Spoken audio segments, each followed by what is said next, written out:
Spotify Premium is the best way to upgrade your listening experience. Enjoy your music fully when you play songs in any order. Download them offline at higher quality and listen to them ad-free. It's what your ears deserve. Tap the banner to learn more.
once again to those of you who are outside to kindly make your way inside. We finished the briefing session, and we're about to start.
industrial revolution.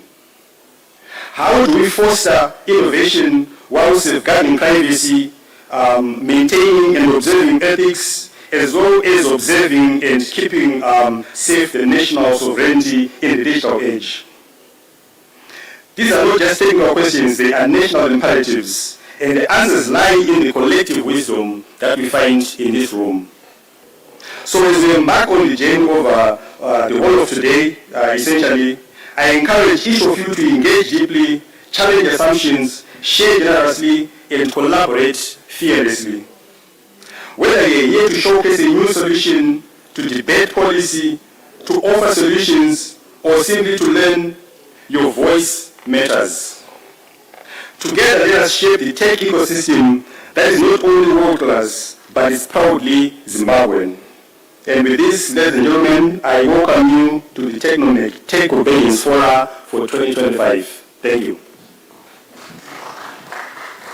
Thank you, Simone. We will do a round of applause. Beautiful. I'm happy to see some students here. It's nice to be out of class. Team from Mavetera there. You're texting your fellow colleagues there and saying it's nice not to have to be in Mr. Ningi or Mrs. Ningi's class. We're very happy to have you here. In fact, we think that you might know some things that we don't, so we look forward as well to hear from you. Okay, so just so that I have a little bit of a read of the room, could I have, by show of hands, those who work in a technology company? Okay. Those who work in government or regulator? We have a few. Do we have some tech enthusiasts who are just here because you love technology? Nice. My people. Students? Okay. All right. It's good to know who's in here. You are all welcome. As I mentioned, the idea behind this is to have a conversation. But let me allow the brainchild behind this to come through to the stage. The CEO of TechnoMac, please, ladies and gentlemen. He's the one who's hosting us and invited us here, so please put your hands together for Mr. Toneo.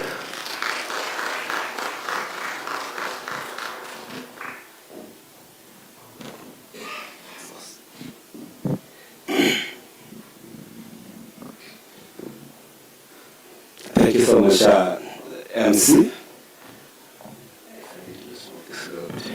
Good morning. I want to just welcome you once more again to this Tech Convergence Fora, which is not another workshop that we're going to be having here, but it's a discussion platform that we're going to be having with various stakeholders as far as the ICT sector is concerned.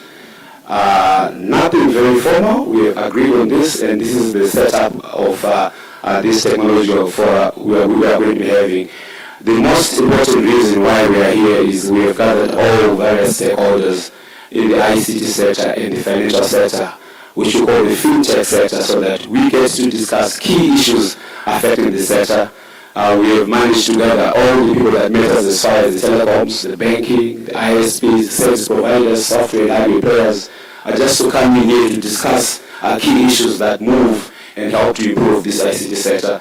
So I'm just going to be giving you that as a soundbite towards what you should be expecting that will happen here without me preempting or getting into any one of our speakers' speech. Mine is just reflected the key point to just tell you why we are here. And the most important thing is we felt that there has to be a forum or a place where we openly have a conversation and discuss key issues that are affecting the ICT sector. And this Tech Convergence Fora is supposed to be looking into that specifically, whereby we have to look into these issues openly, frankly, and we get to discuss these issues and see, more importantly, the best way forward on how best do we move this forward. What are the main issues? What are the key challenges? And what are the solutions that we should be profiling here? We're very much excited because we've got the people who are not just going to be listening, but they are also people who implement policies, decision makers as far as moving this sector forward. We're very much honored, of course, to have the Minister of ICT and also Inquiry Services, who is our Minister of the sector,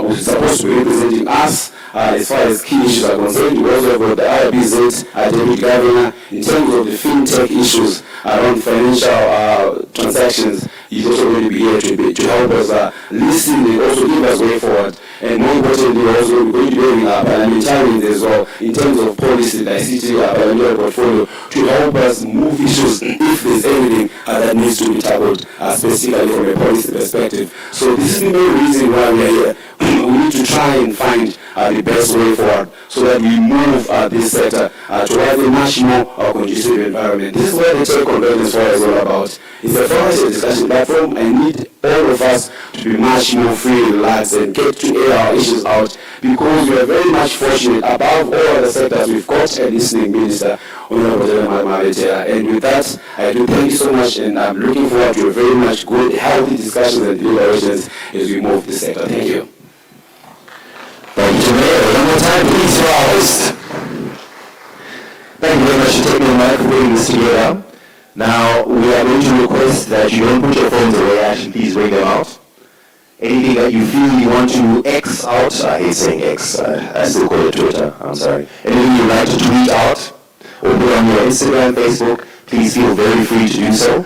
The hashtag we've decided to use is TCF2025. So hashtag TCF for Tech Convergence Fora 2025. And then we can follow the conversation together. Once again, thank you to Technomag. I hope you keep up with your technology news using the Technomag website. I do. My name is Danny Agai.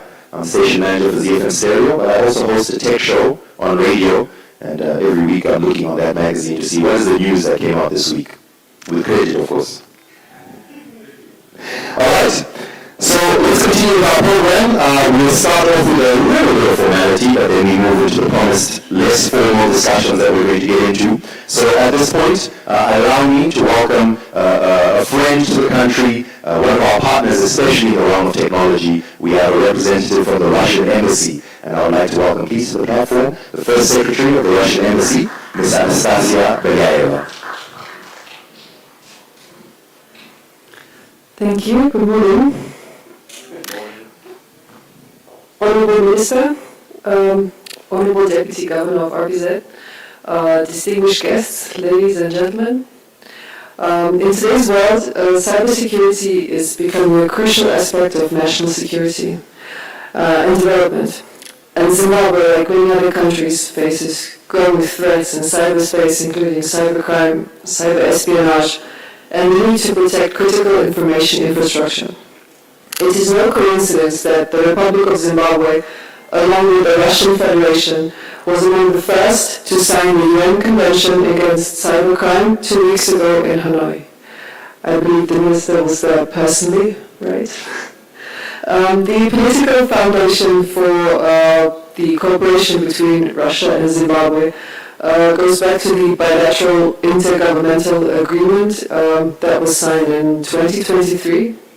And an important incentive for the practical implementation of this agreement was the meeting between the President of the Russian Federation, His Excellency Mr. Vladimir Putin, and with the President of the Republic of Zimbabwe, His Excellency Comrade Emerson Mnangagwa, in May this year in Moscow.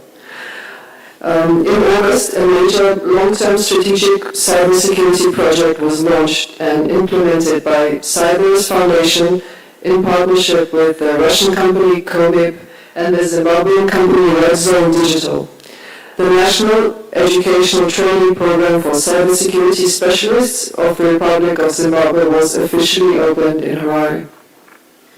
As part of the project, students are trained in the basics of cybersecurity, digital forensics, threat detection, and protection against the threats, including using artificial intelligence tools. Graduates of the program will be able to apply their knowledge in practice, including participation in competitions on information security and cyber exercises. At the initiative of His Excellency the President of the Republic of Zimbabwe, Comrade Emerson Mnangagwa, the program was open to young people in other SADC countries.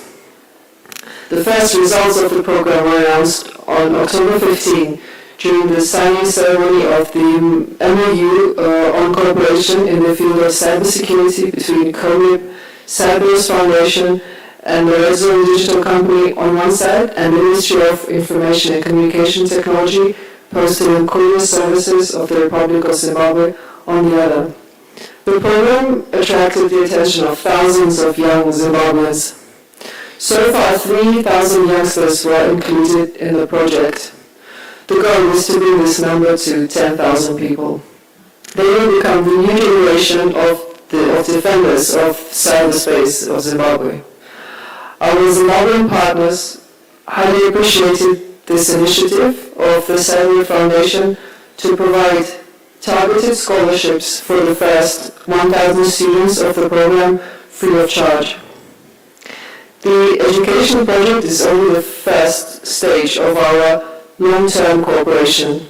The next step will be the creation of a National Cybersecurity Monitoring Center and a system for assessing the level of protection of the country's information infrastructure, which will be carried out with participation of the graduates of the educational program. The project of COMIP and the Cyber Foundation is an important step towards creating a reliable national cybersecurity infrastructure in Zimbabwe, developing its own competencies and creating a sovereign information security industry, as well as strengthening digital sovereignty in an increasingly interconnected world. This initiative is not just an educational program, but a strategic investment in the country's digital sustainability, youth employment, and economic growth. Thank you.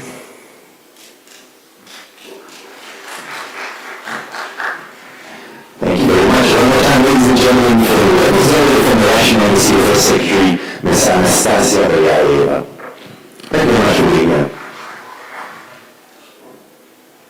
Okay, so, ladies and gentlemen, we are obviously going to have several different discussions about different sides of the tech space. We just heard about cybersecurity, which is obviously a big one, and that also applies to various other parts of general conversations about technology. For example, Tonea earlier mentioned fintech.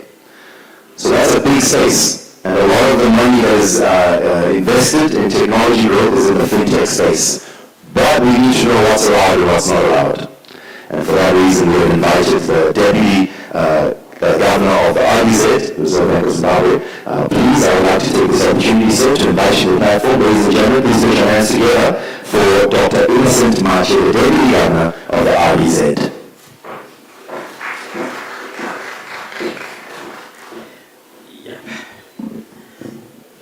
Thank you very much, ladies and gentlemen. Let me dispense with the formalities. Honorable Minister of ICT, my favorite ministry. Our friends, usually when I see the embassy or representation from the embassy, I see the country. So you're welcome, Anastasia, and the First Secretary at the embassy here in Harare. Distinguished guests, fellow panelists, innovators, stakeholders, ladies and gentlemen, I must begin by saying I may not be disappointed. Usually when you talk tech, you talk energy. And I'm not getting that energy in this room. Maybe there is something missing in this. I'm not sure what's going on here. But let me say this, that in technology, we normally take off our jackets. I am wearing a suit because I have to go back to the office. But otherwise, if I wasn't, I wouldn't be wearing a suit. It is both an honor for me and a privilege to deliver these opening remarks. At least the second edition of the Tech Convergence Forum. I want to recognize the efforts of Technomark and to say that technology has now ceased to be a supporting function. It has become the very engine of economic resilience and inclusion. We witness a time where emerging technologies like digital finance, data analytics, artificial intelligence, and regulatory technology are converging to redefine how economies operate, how citizens transact, and how regulators deliver their mandates. This convergence provides challenges, opportunities, and responsibilities. The Reserve Bank of Zimbabwe's vision for this space is to become an innovative world-class central bank which is anchored on digital transformation and fintech innovation. This will guide the modernization of our payment systems, the deepening of our digital financial services, and the establishment of an innovation-friendly regulatory environment. I applaud Technomark for organizing this timely and strategic dialogue under the theme reflect, reprogram, and realign. This theme addresses directly the dynamic nature of our digital economy and the need for continuous and measured recalibration to meet evolving challenges and to take advantage of emerging opportunities. We are committed as the central bank to play a significant role in building a robust digital public infrastructure that will support innovation while safeguarding public trust.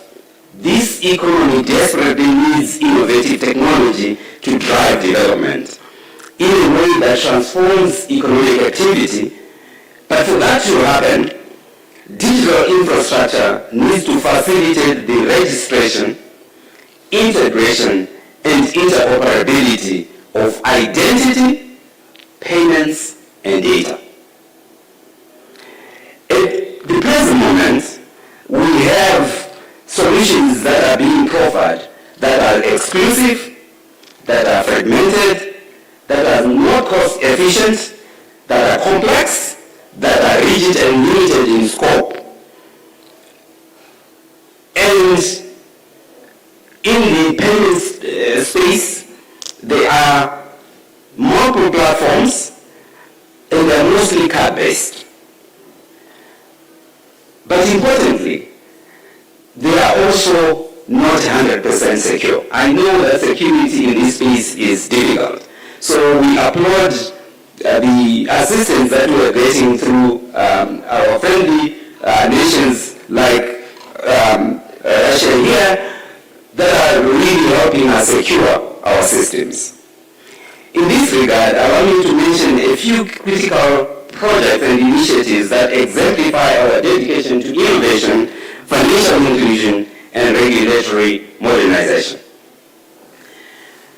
Firstly, in the fintech regulatory sandbox, we provide a regulated environment for innovators to test new financial products and services while under supervision.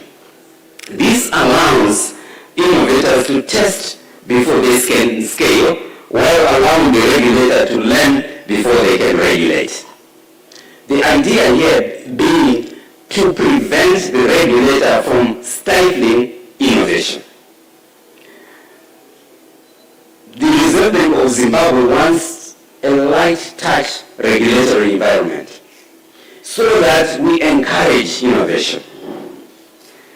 Secondly, the bank now has a fully resourced department focusing on digital transformation and fintech innovation. This signals the bank's strategic intent not only to regulate, but also to accelerate and translation of innovations into commercial solutions. The bank will be establishing an innovation hub in this regard. So, the invitation is all of you to contribute towards structuring that innovation hub so that it addresses the different elements that you are all working on. The third is in the area of digital financial services. The bank is working to expand access and usage of digital financial services, particularly in underserved communities, including SMEs and startups, through the National Financial Inclusion Strategy number 2, which concentrates on actual use, not just access. In the cybersecurity framework, we are aligned with the efforts of the ministry through the secured cybersecurity guidelines that we have issued will continue to enhance our capacity to detect and protect the resilience of financial services amongst global cybersecurity threats. Then in the area of the modernization of national payment systems, we are building infrastructure to support real-time payments, interoperability, and cross-border transactions, whilst exploring new initiatives like CBDCs, tokenization, cryptocurrency, especially in the possibilities for its regulation in our jurisdiction. Tokenization in particular represents a transformative innovation to both improve the old and enable the new. It paves the way for new arrangements in cross-border payments, securities markets, and beyond. Therefore, we believe, tokenized platforms with central bank reserves, commercial bank money, and government bonds can lay the groundwork for the next generation of monetary and financial systems, unquote, BIS 2025. I want to emphasize that tokenization has already begun in our environment, and it is up to this body of stakeholders to take it forward. In addition, the Reserve Bank hopes to oversee national AI readiness, in particular to guide adoption of AI in the financial services sector. For example, artificial intelligence to combat money laundering, financial crimes, and terrorism financing. This it can do in two ways. Firstly, by the use of machine learning methods to detect patterns in payment data to identify possible cases of money laundering. Machine learning tools can leverage account and transaction behavior, know your customer, and other investigative identifying information or data to deliver explainable detections to prevent fraud, reduce false positives, and identify weaknesses in our financial system. Secondly, it can harness AI agents to aid with individual financial institutions' compliance burden, which in the current environment can be very burdensome. Let me end by talking about the challenges and the threats that we face. I think we have already identified cybersecurity risks. This is real. And so, on this I want to say, if you have doubt, don't touch that click. So, every time if you think that there is something wrong, 9 times out of 10, there is something wrong. So don't click. The second issue that is a challenge is money laundering and financial crimes. The third are regulatory gaps that inhibit innovators to bring new products onto the market. The fourth is consumer protection and data privacy. The fifth is infrastructural limitations, legacy systems hindering seamless integration and development of new systems. And the last but not least, and this list by the way is not exhaustive, digital exclusion. We are celebrating an enhanced environment and participation of a broad base in our society. But we still have swaths of exclusion across our economy. So this is an issue and a gap that needs to be filled. But let me, Honorable Minister, mention the opportunities. We have huge opportunities in building digital public infrastructure. We have huge opportunities in financial inclusion tools. We have huge opportunities in increasing the efficiency and reducing the costs of our services. We have huge opportunities around the area of entrepreneurship. And of course, we would like to have ideas around the regulatory space. What kind of regulatory technology or RegTech that can enhance oversight and advance the regulatory tools that we have. Lastly, and very crucially for a small economy like Zimbabwe, we need to deal with cross-border integration. All of this, in conclusion, talks about the need to have domestic digital public infrastructure that integrates, that is interoperable, and that can enhance all the fragmented systems that currently exist in this jurisdiction. And therefore, we would like a situation where data, that is identity, that is payment systems, and services are all integrated to advance eKYC in a meaningful way, to advance AI use across our jurisdiction. Ladies and gentlemen, I hope I haven't taken too much of your time, but I thought these elements need to be ventilated in an environment like this. I thank you. Datenda Nyawong. Thank you, sir. One more time, please, to the Deputy Governor of the RBZ, Dr. Vincent Machi. So you have a big responsibility on your shoulders, you and your team, as you highlighted to us. I think the regulation coming through from the banking sector really is important to the growth. And, you know, I was listening to your remarks, and I was reminded of a news story from, I believe it was last week, where there were 3 arrests made of a sophisticated cyber fraud gang here in Zimbabwe, who were doing exactly what you're saying. They were sending suspicious links, people were clicking and losing their monies from their eco-cash inbox, etc., etc. So it's a big responsibility. I know you have to go back to officer, but can we keep you around for a little bit? We've got questions and discussion points. Great.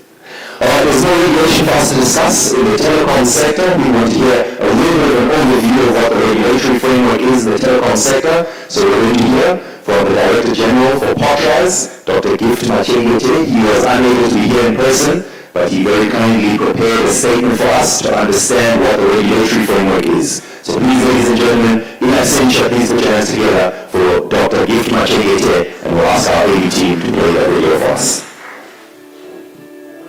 Ladies and gentlemen, I would have loved to be with you in person, but unfortunately I am at a strategic planning session for POTRAS. But let me begin by acknowledging our Minister, the Minister of ICT, Postal and Courier Services, Honorable Datenda Mavetera, the Kenyan Ambassador to Zimbabwe, Her Excellency Gertrude Nyausi Agote, representatives from the embassies of China, France, and Russia, we are present.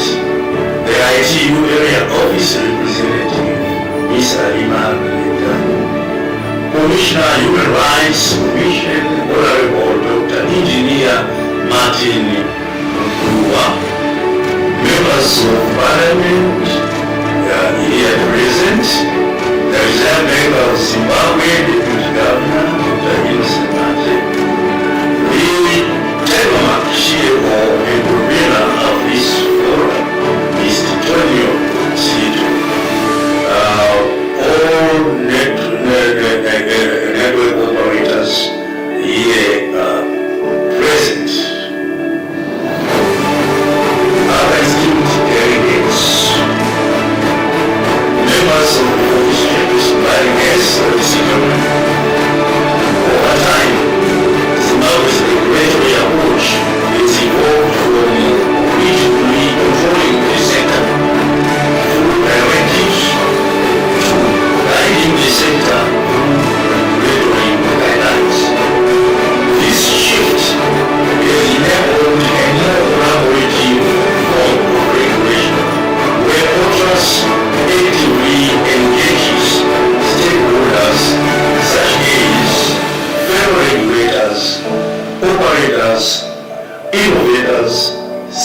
society and consumers to co-create policies, foster innovation, and ensure that regulation supports rather than constrains the growth of the digital economy.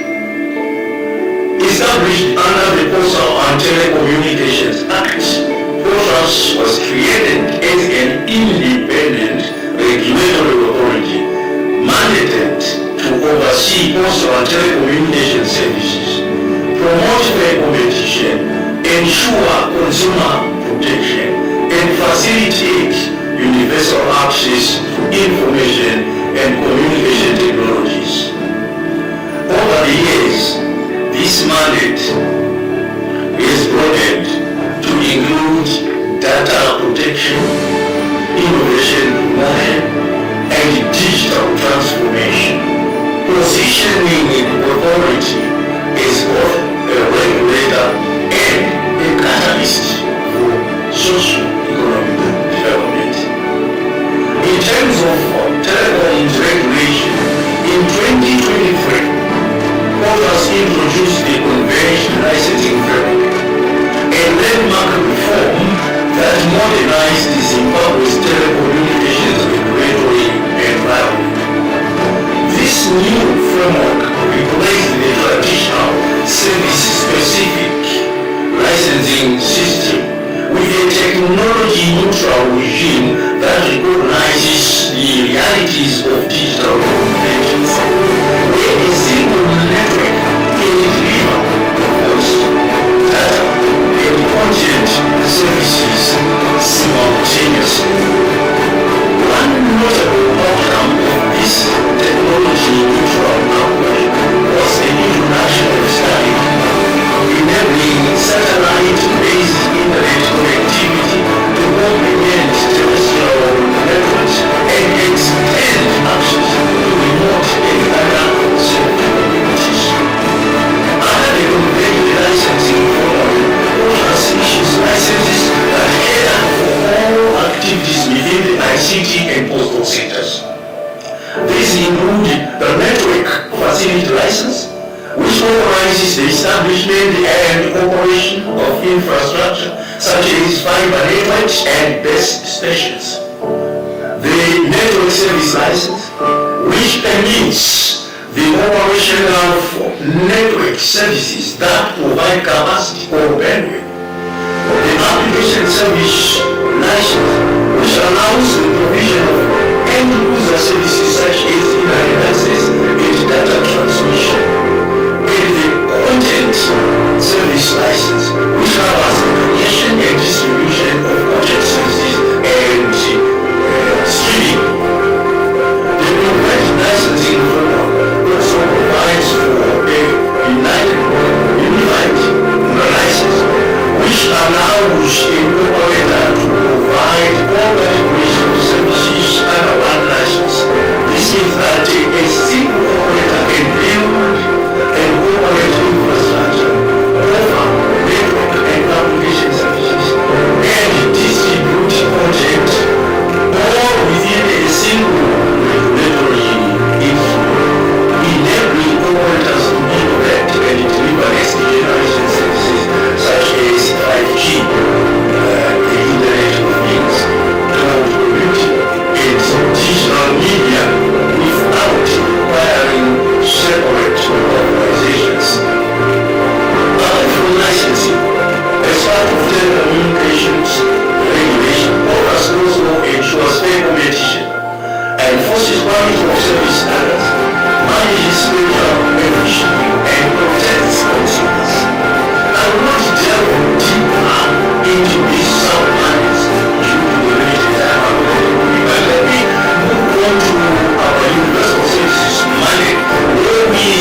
areas, thereby improving and expanding network coverage. These initiatives demonstrate how universal access is not just a policy goal but a tangible outcome, ensuring that everyone participates in the digital economy. I would like to also highlight our data protection mandate, where Contrast, as the designated data protection authority, is entrusted with ensuring the protection of citizens' personal data from unauthorized collection, unauthorized processing, and unauthorized sharing in terms of the Cyber and Data Protection Act. This mandate is simple task, training nearly 1,000 data protection officers, licensing over 1,000 data controllers, and building national capacity in line with the Cyber and Data Protection Act. These achievements reflect Zimbabwe's growing reputation as a regional leader in ICT governance and digital transformation. Turning to our innovation promotion market, the authority has provided funding in Asian and mentorship to more than 200 innovators and startups, promoting entrepreneurship and technological advancement. In collaboration with IT, the authority is establishing the National Innovation Acceleration Center, one of only 18 such centers globally, aimed at fostering research, foresight, and ecosystem development for innovation-led growth. Speaking of research, there can be information around this. To this extent, the authority has established a research and development which aims to get and has also started a prestigious ICT research program, oriented to evidence-based regulation. Of note is the research on the adoption and use of artificial intelligence, which then informed the formulation of the Zimbabwe National AI strategy. On that note, I would like to highlight that the emergence of artificial intelligence, the emergence of blockchain technologies, and 5G networks presents new regulatory frontiers that must be navigated carefully to balance innovation, affordability, and consumer protection. With this in mind, Contrast continues to engage with stakeholders to ensure that policies remain responsive, forward-looking, and aligned with national development priorities. Ladies and gentlemen, I wish you fruitful deliberations. I wish I was with you. I thank you. Ladies and gentlemen, please, the Director General of Contrast, put your hands together again once again. As you heard, he's had to retire for the strategy session, so he could have just said I'm unavailable, but he saw the importance of this and he decided to put together a video for us, and for that we're very grateful. Okay, so we would like to continue our program. Allow me to invite up next onto the platform our guest of honor for today. Our guest of honor is none other than the Honorable Minister in the Ministry of ICT, Postal and Courier Services, also the Member of Parliament for Chikomba West. Thank you for coming all the way.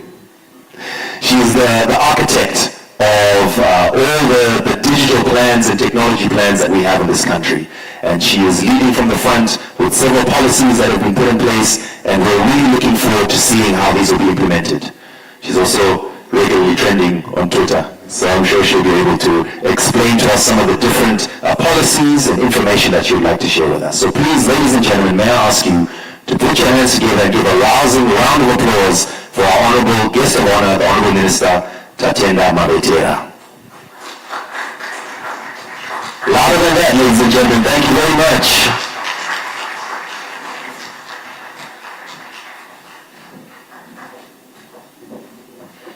Thank you. May we all sit.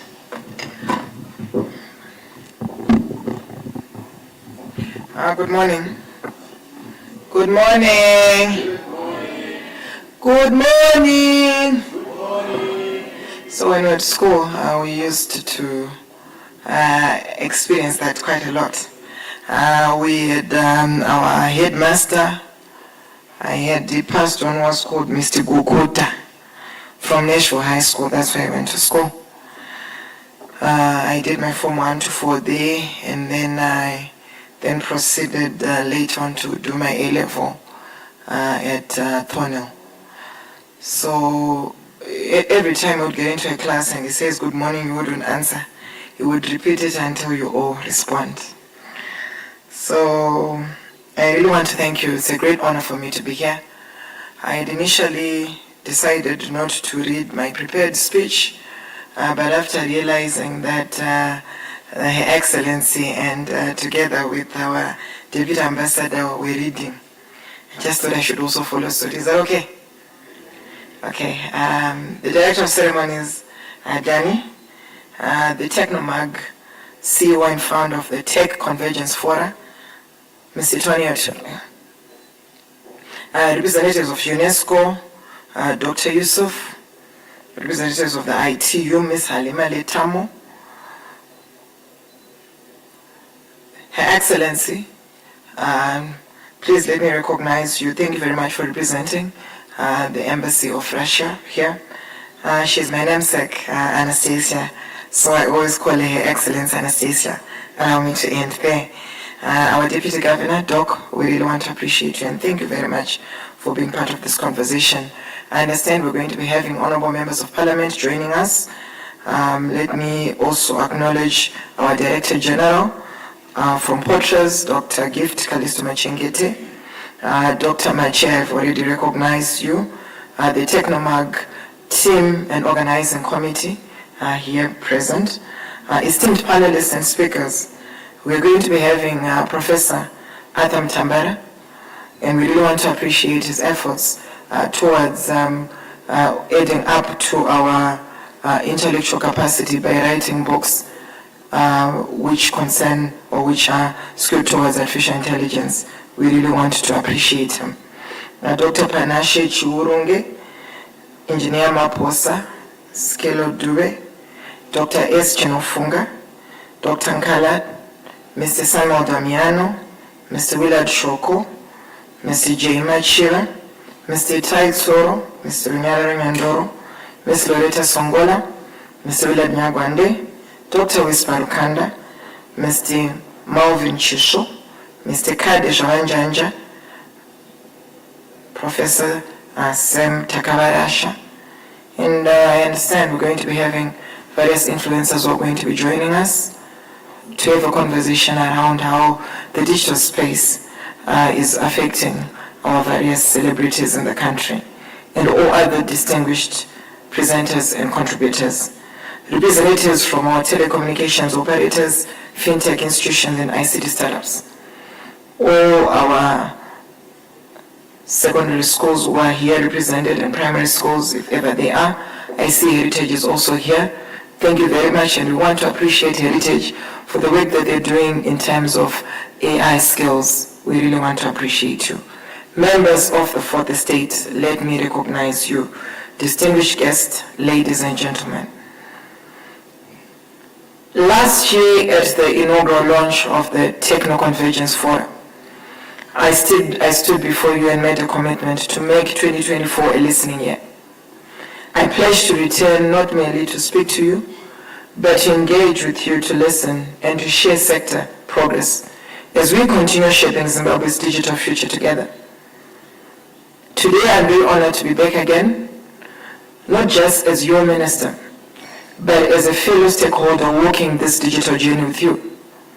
The Tech Convergence Fora has become a flagship platform for the digital ecosystem, uniting our regulators, innovators, policymakers, financiers, and technology users. It is a deliberate, open, relaxed, and inclusive platform where we allow for frank, solution-oriented conversations about the challenges and opportunities in our ever-evolving ICT and fintech landscape. Allow me at the same time to be able to primarily listen and to listen to you, the innovators, the entrepreneurs, our social media influencers, as I can see, Madam Boss and Rogesa just entering. Thank you very much for coming. And our various service providers, investors, and consumers. It is through such dialogue that we build consensus. It is through consensus that we build progress. Despite the various economic headwinds, our ICT sector continues to post encouraging growth.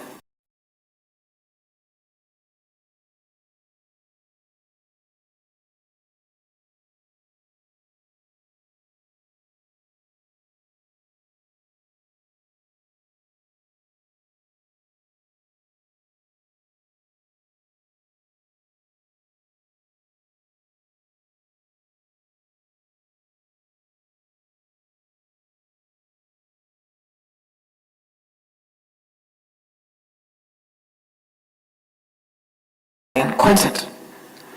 Equally encouraging is the performance of our mobile financial services sector, which has recorded robust revenue inflows driven by mobile money transactions and international remittances.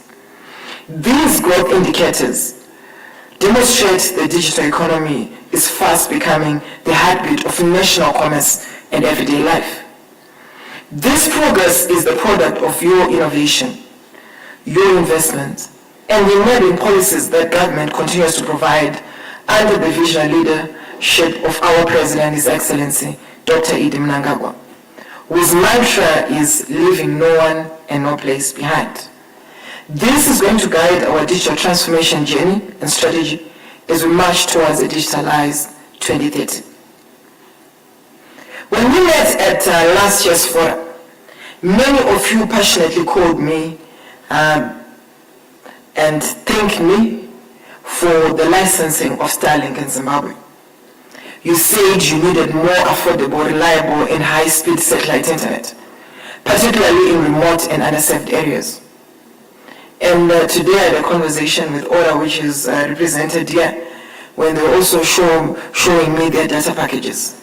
We hope they'll have more conversations on us working towards having at least more affordable data packages. This is a journey which starts with a step, and we need to be able to work towards having this and having more conversations.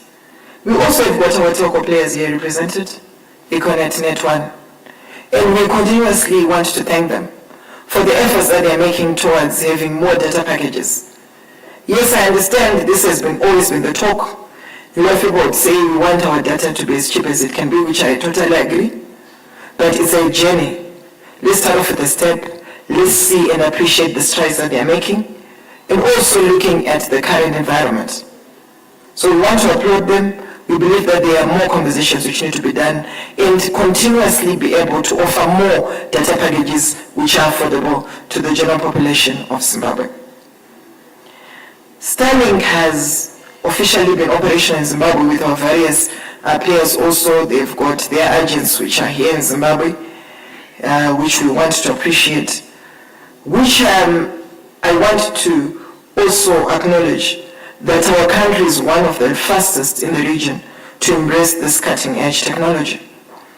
In fact, Starlink has since been identified in Zimbabwe as one of its leading African markets, a direct testament to the appetite and readiness of our nation's innovation drive. This success was a policy which was intervened, personally championed by our President, His Excellency Dr. Idi Mnangagwa, to promote ease of doing business and expand broadband accessibility to all corners of our country. We are now looking at the next phase, the localization of ground stations.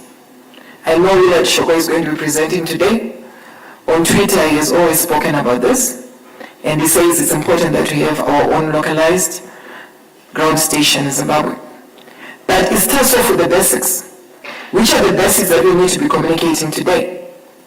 Allow me again to actively say there is need for us to explore ways to attract and facilitate companies with the capacity to bring and operate ground stations in Zimbabwe, which will enhance connectivity quality, reduce latency, and improve resilience in our broadband infrastructure. My ministry is already working on frameworks to make Zimbabwe a viable and attractive destination of such high-capacity investments. We also acknowledge that the cost of internet access remains a concern for both consumers and service providers. Much of this cost is driven by the high capital expenditure required for network deployment and maintenance. As a country, we are happy that ITU has assisted us in having a broadband mapping. And this broadband mapping is going to assist us and identify areas where there are gaps, where we need as a country to be able to see how we can mitigate on areas where there is no connectivity. I've often said the investment that we have put in establishing base stations is quite significant. Even in terms of what Portras is doing, we really want to appreciate the efforts through the Universal Services Fund, where we have a tower relocation program. And this tower relocation program is also capacitated by us having a shared infrastructure program. The shared infrastructure, yes, we want to appreciate our telco players. They have really been supportive in us enhancing this. And there is great need for us to enhance our digital infrastructure as a country. In that effect, we want to say there is still more need to enhance our capacity in terms of connectivity, which is the basics and the foundation for us to work with as a country. We want to say there is need for us to roll out and manage shared telecommunications infrastructure across the country. This is going to promote infrastructure sharing, reduce duplication, and enhance affordability, particularly in rural and marginalized communities. Yesterday, at the pre-budget seminar in Blawayo, please allow me and the media team, please briefly beam what our Honorable Speaker said yesterday. Yesterday, I called upon Treasury to seriously consider the reduction and removal of some of the taxes currently levied on telecommunications operators and service providers. This call is aimed at promoting sector growth, stimulating innovation, and ultimately ensuring that Zimbabweans enjoy better and more affordable digital services. I firmly believe that by creating a more supportive fiscal environment, we can attract additional investment, lower operational costs, and accelerate the expansion of connectivity, specifically in underserved areas. Before I conclude, and I want us to be able to just have a look at that video, and we want to discuss. It's very important that we have an open discussion. I understand this forum has got high-tech people. I'm a policy person. You need to understand and appreciate that where I come in is more policy. And I give the policy direction. After a consultative approach that I do, I've got a technical team in my ministry. And this is also prevalent in all other ministries. As a minister, you give policy direction. You can never be a technical person. Don't ever expect me to be very technical. If it means that we become technical, we're very happy and glad that we'll get technical people in our various ministries. But a minister is in charge of policy direction. Therefore, as you can see, what we need to do is to provide for policy direction. And the policy direction is also done in consultation with our various technical people in our various ministries. Let me all invite you to the Zimbabwe's ICT Excellence Awards 2025, which is scheduled on the 27th of November at HICC. These awards are our national platform to celebrate excellence, innovation, and leadership in the ICT sector. I encourage all of you to nominate deserving organizations and individuals who are making a difference in our digital landscape, and to join us on that day as we recognize the champions driving Zimbabwe's digital transformation. Last year, we awarded our very own Strive Masiwa. We gave him a Lifetime Achievement Award for the work that he has done in this country. And we continuously engage all these people.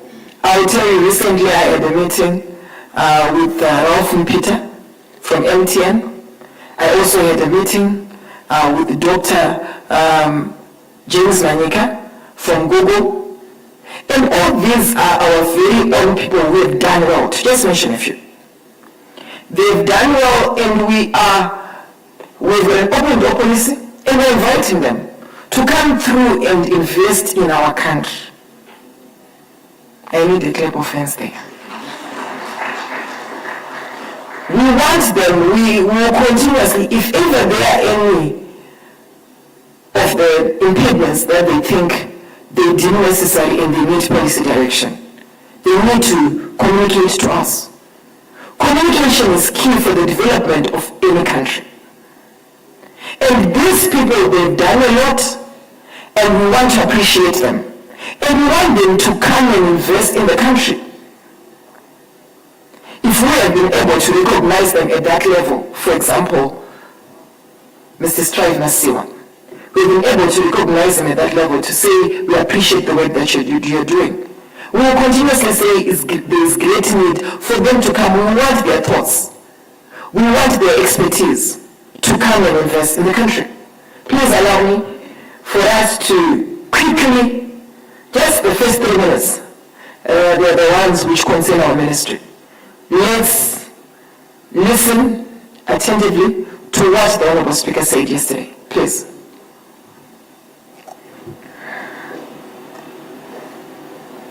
There is no volume. Right. Let's start again. One data central center. Can you start from the beginning again? Mavetera, when you are still on ICT, you want to start a little ICT path. Why? That is defeating that whole idea of one data central center. And in my conversation with you, I said Google is prepared to fund you, to fund the government on a centralized hub. And we discussed that this centralized hub will not be for Zimbabwe government only. And I said, and talking to James Manika, the vice president of Google, we agreed that if we put in place enablers A, B, C, D, which we discussed, that hub will be a regional hub for the whole of SADC. And when we went to Victoria Falls, Honorable Minister, you remember, you made that statement, and the parliamentarians from the SADC Parliamentary Forum agreed with you. And that's the way to go. And if you read this 2025 AI Index report produced by Stanford University, you'll be clearly directed as to how you can establish that. Relatedly, it will also give you how you work in the private sector. company can't do it alone.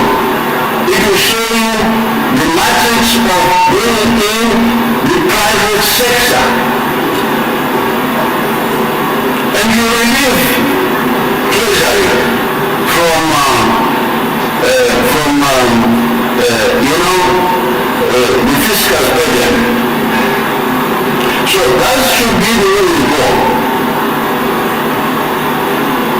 And the other issue is one of laptops. Now, I don't know to what extent you're engaged in your university. They are producing the laptops, Parliament is seeing them, they are of good quality. They are of good quality.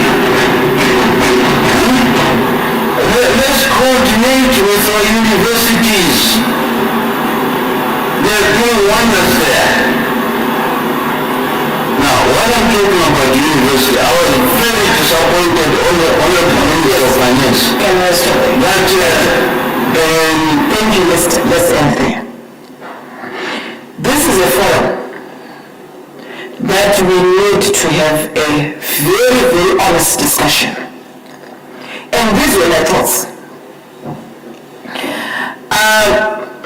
I'm sure if you go on my Twitter, I have made a very, very elaborate explanation of what I think needs to be done. There is no problem whatsoever in us having, we didn't deny that, for us to say that we are going to have a technopark. The technopark then is more or less like a center of excellence. And in the center of excellence, what we had said is we need to look at the current context in Zimbabwe, where we have got our innovation hubs, where we have got our digital centers. Because as a country, we have got a thrust of decentralization. That's number one. And we are saying that we don't need to leave anyone place behind. So all these systems that we are putting in place are going to feed on the ultimate goal of us being able to develop a technology park. And there is need for us to really be able to collaborate. But as much as we collaborate, where is our data sovereignty going to be? And how are we going to also make sure that as a country, we are very much ready for such a hyperscale data center? We have a national data center currently as a country, which needs to be upscaled, upgraded, or even for us to even create a new one. And looking at our technology park, definitely there's no idea we can look at technology park without a data center. So what is needed and what is the priority right now? We are glad that as a country we've got a resource of intellectual capacity where we've got our young people who are willing to go and want to contribute towards technology. This is one issue we should use, but we need to make sure that they are equipped to be ready for that. So allow me to have you discuss, and let's interrogate and be able to discuss on that. This is an open conversation. I will deal in find out your thoughts. Please may I have a Reverend mic, as we would want to hear your thoughts around that. Some of the tables in the front row here have... First, there at the back. Please introduce yourself, and then we get to talk.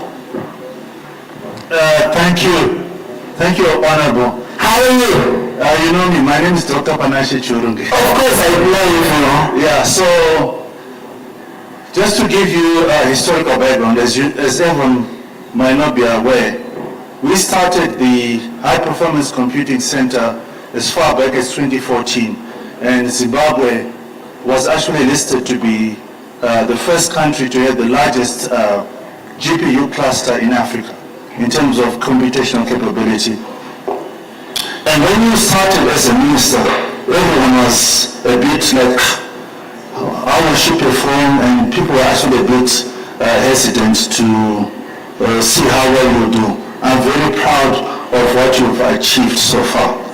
You've done tremendously well. You surpassed, let me say this, we've had so many ministers of ICT that have come previously. You are probably the best performing one. Thank you. I can actually declare that, but I'm a technical person. I will actually say that We're very proud of you, and we understand the resistance that you're getting. From a technical point of view, what the direction and the policy that you're giving is absolutely correct. I applaud it. But the challenge, as you know, with the policymakers, the lack of understanding and the lack of exposure to understand the national vision and where we're going. We appreciate the thinking that a regional data center will help, but from a strategic point of view and in terms of data sovereignty, we need our own data center. We need our own capacity and capability within Zimbabwe and not external. Thank you. Yeah, because we are also competing. South Africa is also a competitor. Even though they are neighbors, they're also a competitor. So our own local data center and our own local capabilities are extremely important. So that's my view, and I think it's the same view that you have. So I appreciate your efforts, and thank you so much. Thank you very much, Dr. Panasha. Please, let's have a different view to what Dr. Panasha is saying. Before we go ahead, I want a different view so that it needs to have a conversation, because this is a forum, and we need to have that open discussion. And all this stuff, I just hope if all those people that are on Twitter are going to be here, there's going to be a very good opportunity, because we need to be able to understand where we are and be able to appreciate the situation that we have as a country and what we need to do. Good. Next. I've dealt with this. I'm not minister. Let's speak openly.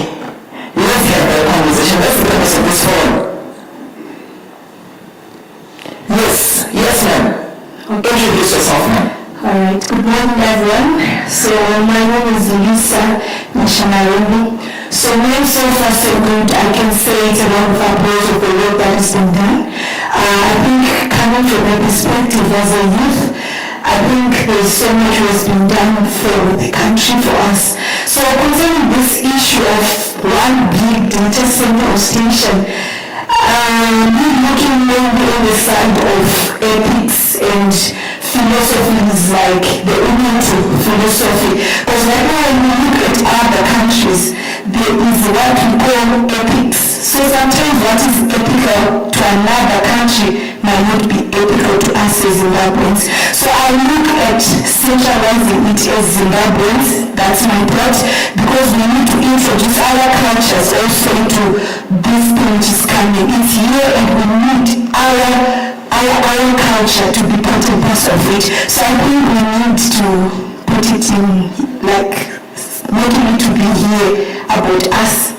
I need to ask you a question to say, you're saying that you want your cultures to be embedded there.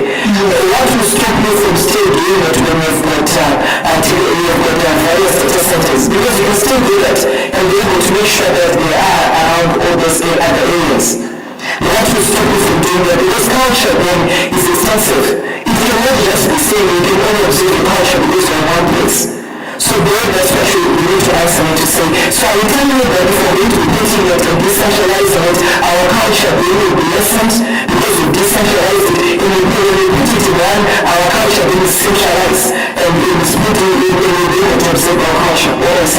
Okay, so I think looking at actually the current setups, when we look in terms of languages, there's also a huge gap which needs to be considered, like us uniting different languages. Like for instance, we can look at countries like South Africa, they've got almost more than 7 languages. So in that years, I do understand the fact that it is actually impossible when we do decentralizing. But I was thinking that let's unite first, unite ourselves, and then we do everything with one goal and one achievement so that it makes life easy for us to actually connect ourselves as Africans.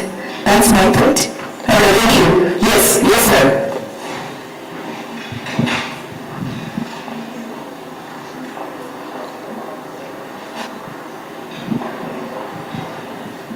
Yes, ma'am.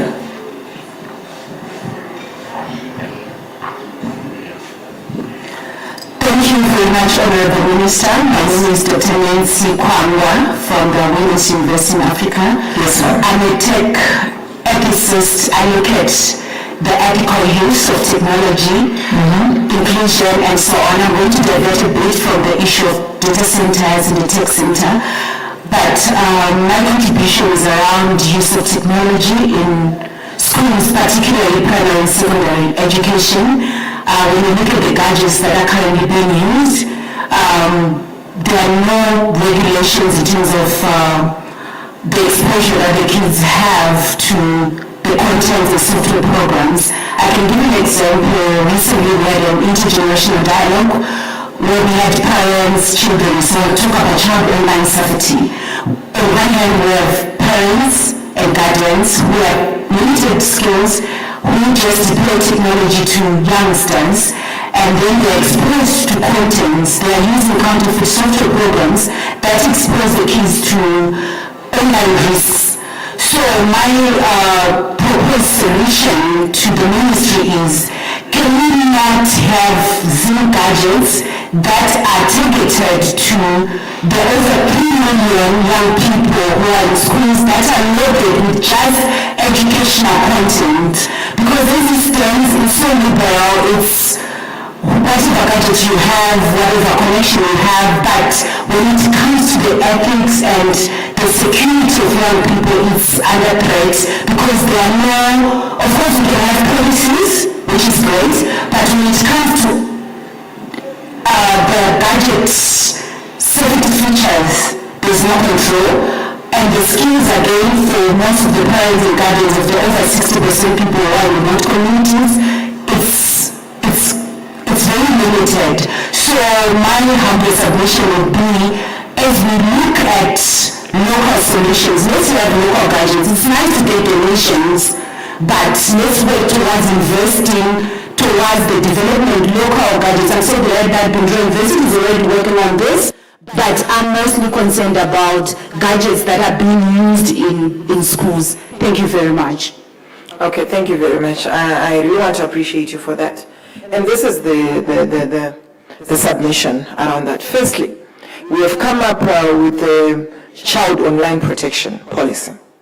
And I am happy that most of you here have managed to contribute towards the child online protection policy. And it's work in the pipeline, and I'm sure we'll be able to conclude on it. But that's just a policy. So what technical interventions have you come up with?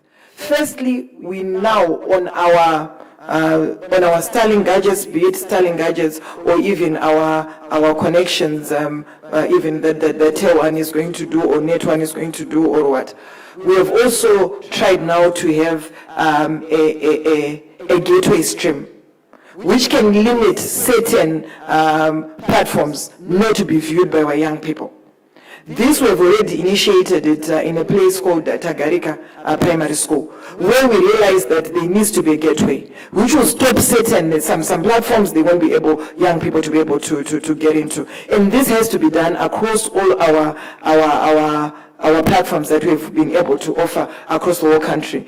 That has to be done. There needs to be that limitation in terms of what people are going to be viewing, especially our young people. Secondly, the other thing we have often also try to do, yes, the localization of manufacturing our own gadgets is very, very ideal, and we really support it. Now we have got ZITCO. ZITCO is an organization, I'm sure, which was started way back, I think around 2018 or so. It had its own teething challenges. But now I'll tell you they've even procured more than 70,000 gadgets that they want to locally be able.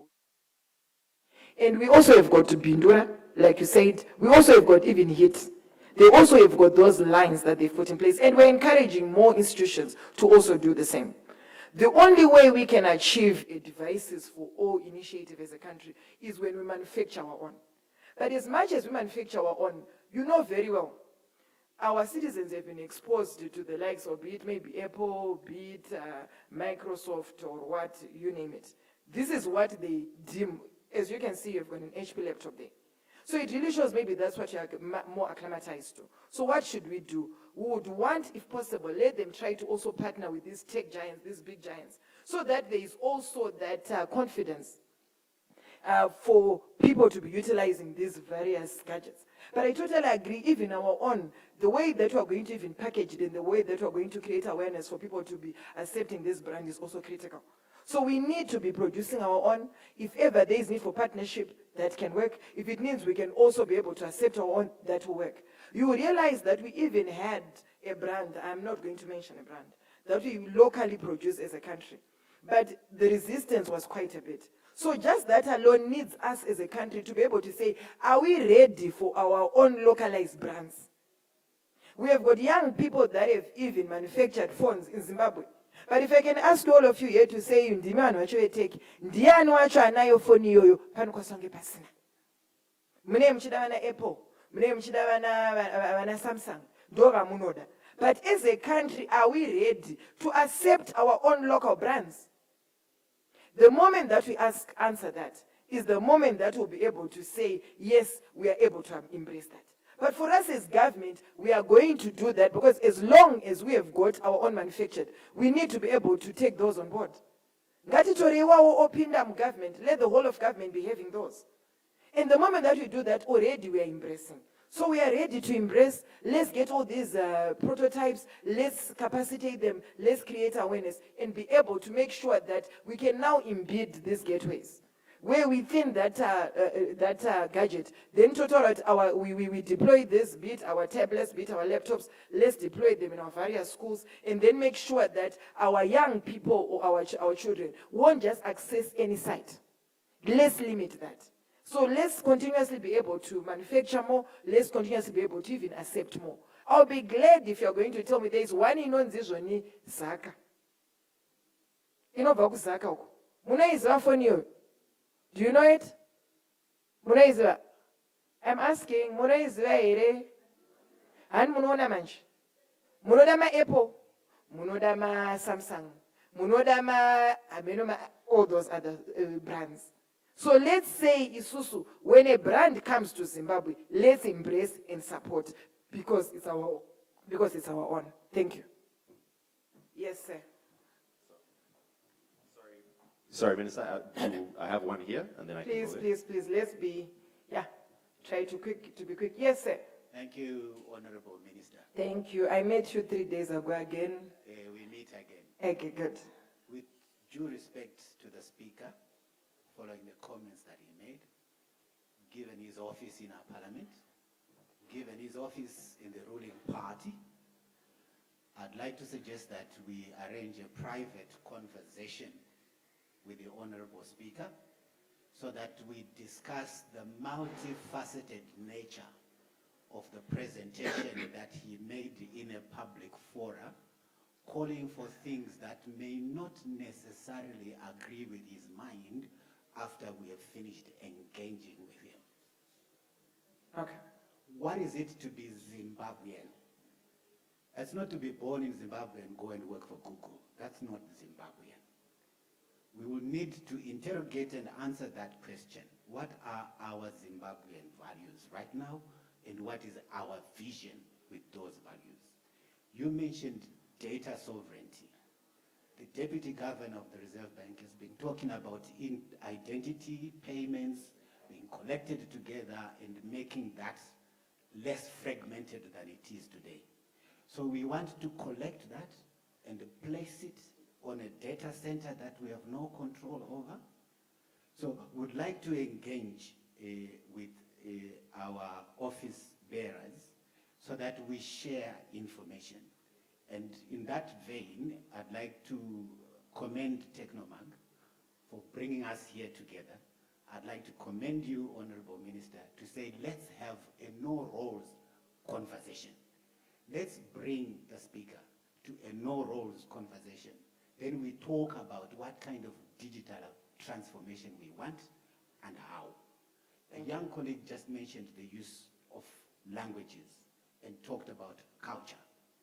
You know yourself, for instance, that when we were embarked on things that mattered to us about our resources, we were put under ruthless sanctions when we were chasing local goals.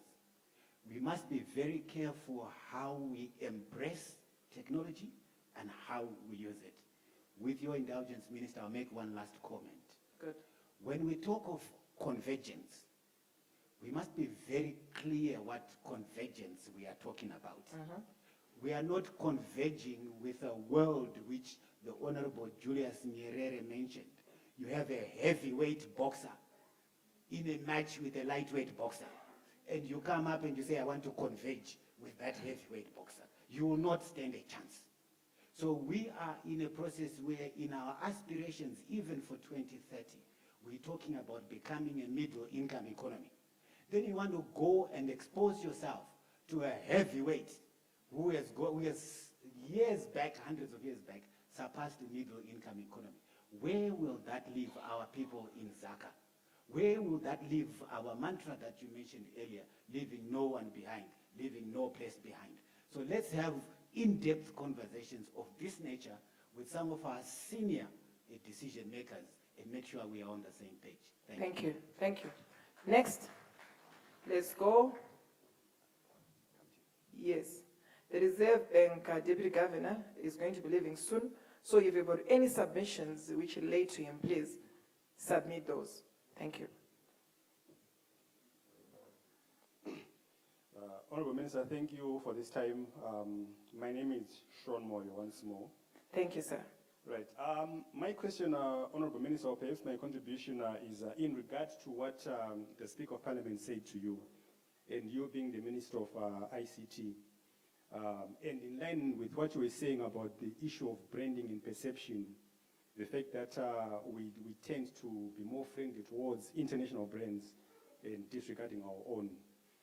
Perhaps is it in your capacity to lobby the government to start buying laptops for government use, every government department from Bindura University?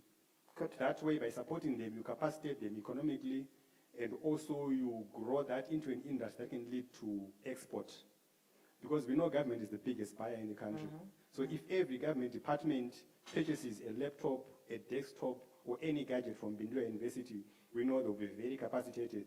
And that will also lead by example into making the people accept this brand as being authentic and acceptable. Good.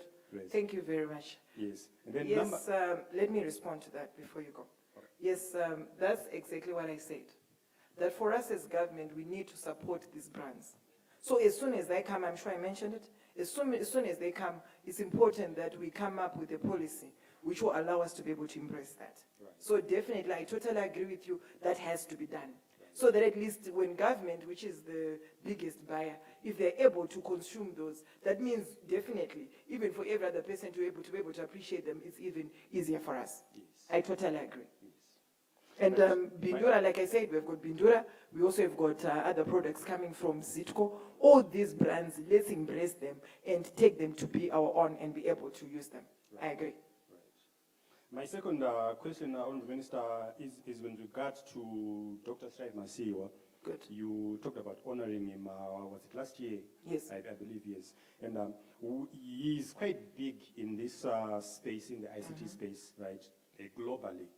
And we've heard recently that he's secured investments into data centers in South Africa, in Kenya, and other countries. Are you able, as a minister, or as a ministry perhaps, to engage him and understand the reasons why perhaps he may not have included Zimbabwe in the initial installment of these data centers? The real reasons, not politics, but probably technical, perhaps infrastructural, perhaps policy issues that cause him to prefer other countries. More than Zimbabwe. Yes. That's just a to very engage good question. and really understand the causative factors and how they can be addressed so we can get more investment coming through. Okay, good. That's a very good question. And I'm sure that's the $1 million question. Right. And then why not Zimbabwe? Let me respond. Please. Yes, we have engaged Mr. Strive Masiwa. And what we really want to appreciate that our president is doing is to looking at some structural issues which could be an impediment to that. Right. And through our vision and leadership of His Excellency, he has spoken about the issue of even our taxes. And we are happy that our president has also initiated a whole of government approach. And now in terms of even energy, in terms of the resource capacity, I'm sure this is something which we really have to do and that we're working on as government. And these conversations really need to continuously be done, and more structural issues also need to also be maybe I would say to be done the way that we think we can be able to attract more investment. If you heard what the speaker even said yesterday, he said, look at various institutions, the way that they've done. What is it that they do? We need to look at even incentives. There's some certain incentives which are offered that we also need to embrace as a country. So this is a conversation that we are having even with the Minister of Finance, and we continuously need to be able to have it.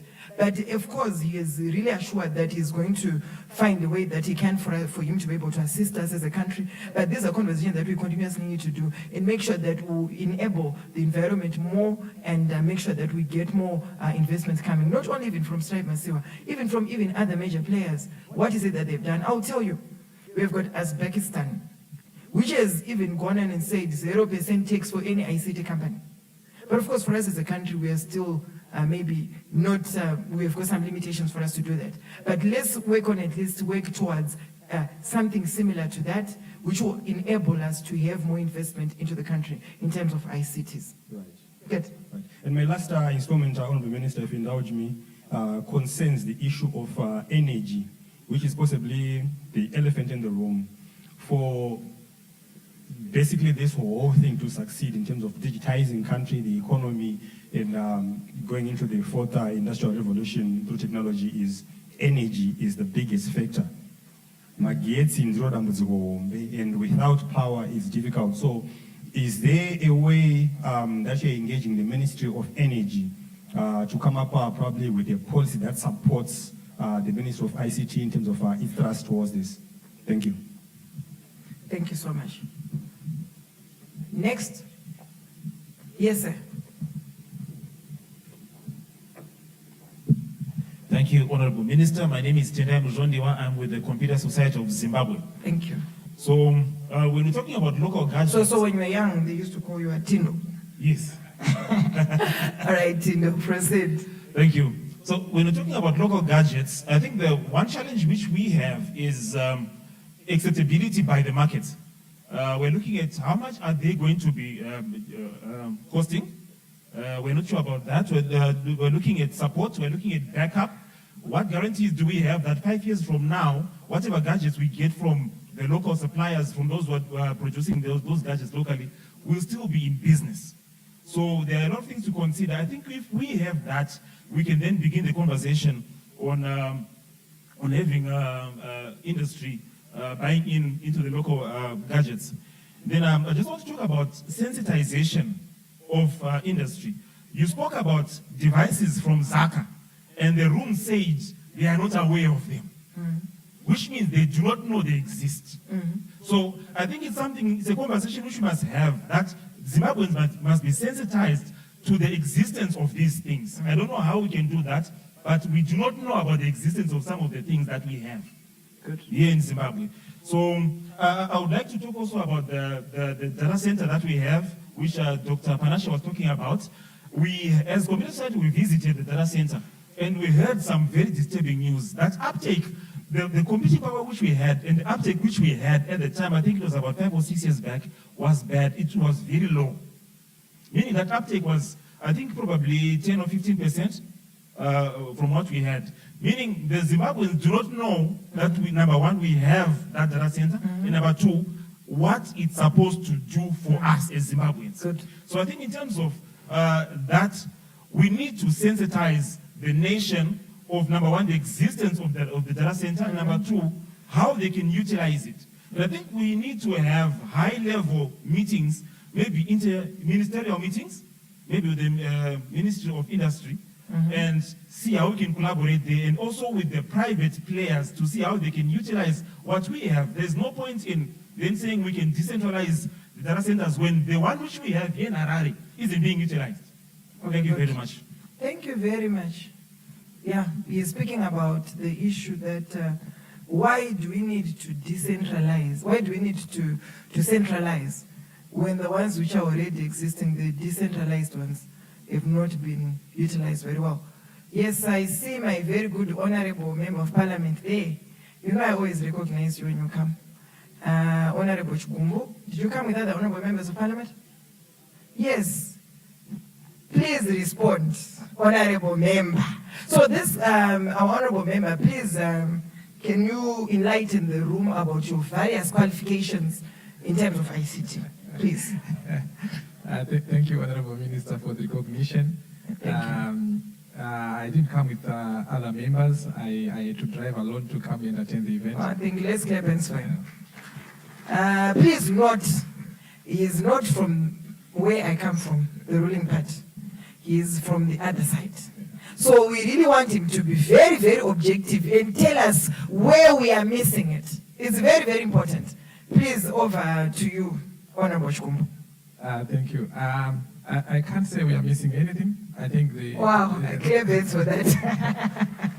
All right, thank you. Please proceed. The discussions that we have, such kind of discussions, they will help us, progress. I think it's always a learning curve. We make mistakes, we correct them, we make progress. So that's what we are doing. And, some of the things that we talk about, it's sort of a new phenomenon for us as Africans.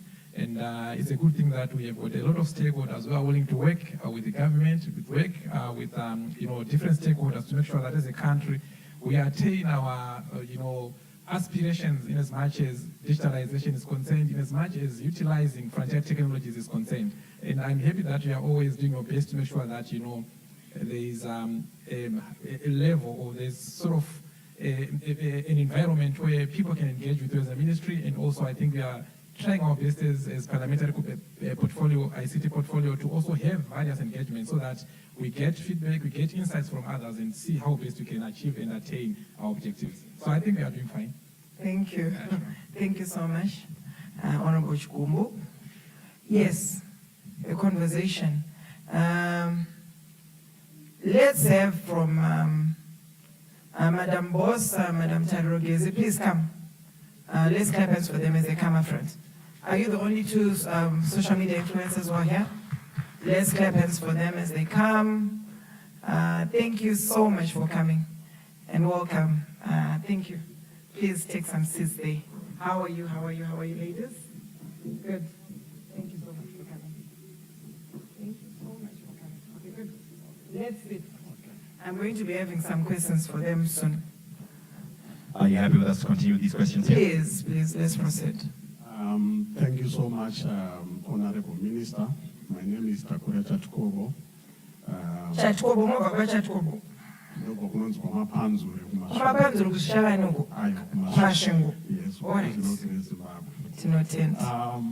I want to first comment on Dokweku Women's University. The issue is not about regulation in terms of gadgets, but the problem is cybersecurity solutions, but we are not utilizing them. And also your ministry is not doing enough in terms of how the gadgets are supposed to be used. For example, if we've got the expertise, they will be able to configure the gadgets in such a way that there is limited configurations or anything that the children can do using the gadgets. That's issue number one. Then the issue of costs, I want to reiterate this. In Zimbabwe, we don't have, and I'm sure we might not have in the future, companies that will be able to manufacture gadgets because of the cost of equipment. And it's always quite disturbing when you hear on the news, like there's a company that you said you can't mention, that was there, I think, a few years ago. They were saying they manufacture laptops in Zimbabwe. Instead of saying they reassemble, even the same that Pindura University is doing. They are reassembling. And there is an adage that says foreign is lacquer. I'm sure, ma'am, if you are to be given a garment from Zimbabwe and a garment from Tanzania, surely you would go for the one from Tanzania. Why am I saying that? You want me to comment that? No, we have our own local, even our national fabric. Yes. I would tell you, I'm so proud of it. I would go for the national fabric, I would tell you. Okay. Okay, maybe you can go another day, but for the national fabric. What we need to prosper as a country in terms of AI and the other new technologies is we need to embrace the global talents into Zimbabwe. If I'm to take you to the Bible, during the time of Nebuchadnezzar, he said, go and find young, intelligent guys that will teach our ways. So as for us, we need that component of global talent, expertise that we need to bring to Zimbabwe first. Learn from them, have an option for technology transfer, for knowledge transfer, before we talk of implementing most of these technologies that we are talking about. Because we are dandies to these technologies. We need that's too harsh. No, it's not too harsh. It's not too harsh because it's the unfortunate thing is we do not want to accept that. A very good example, we always say a prophet has got no honor in his own country. We have got Professor Adam Tambara. I was at his book launch. There were very few people from the government. There were very few people from the academia. And here is a brother who is recognized internationally.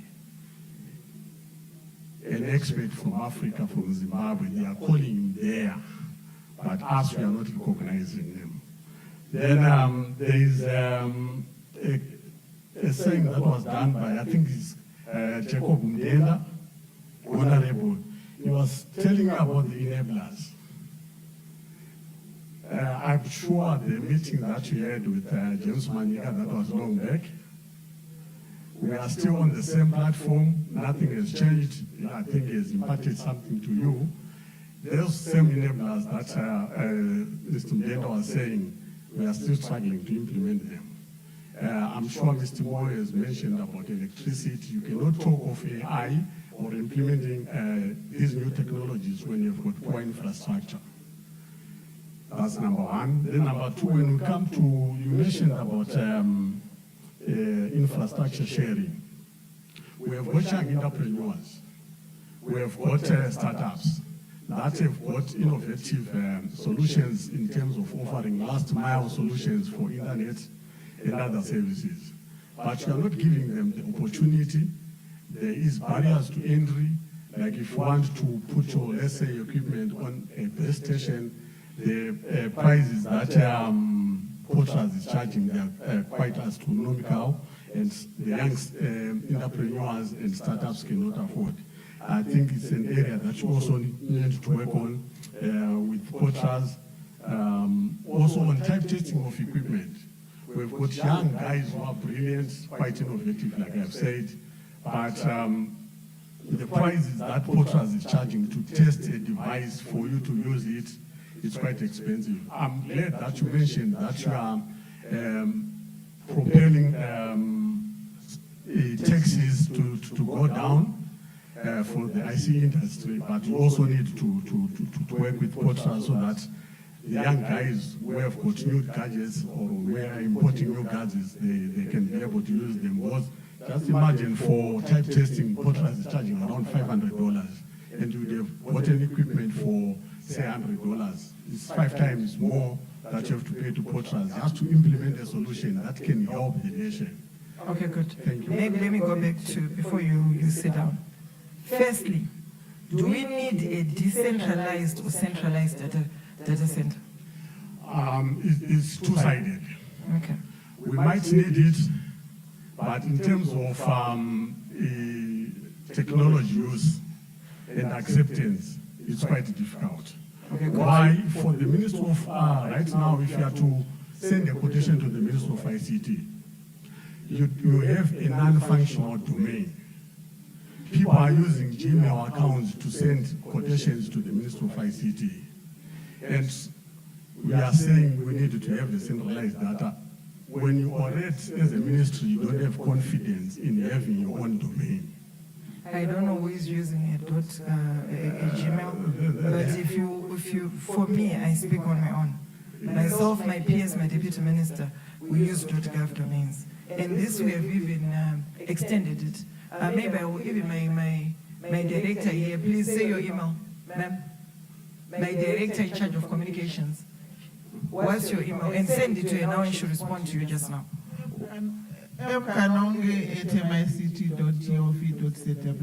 So you see, the challenge that we have, like you said, some resistance might also arise. I will tell you, we have offered through the GISP, the Government International Support Services, we have offered to say we need to use .gov domains because the capacity now is there. Before, yes, it never used to be there.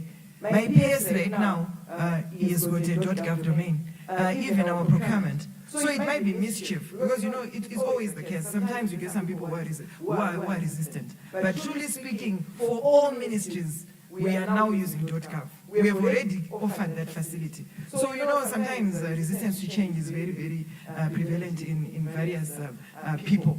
Sometimes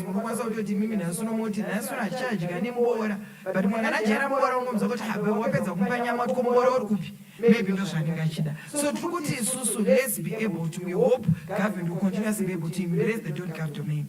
And number two, you then mentioned the issue that yes, it can be decentralized or it cannot be decentralized. That's the issue. Then the second issue which we're saying, which was also asked, was because the issue which we're saying was we need a centralized data center. Which, yes, that could be good, but considering our current environment, is that the proper thing that we're supposed to do? So we need you technocrats to really be able to assist us so that at least we have the same thought process in the sector.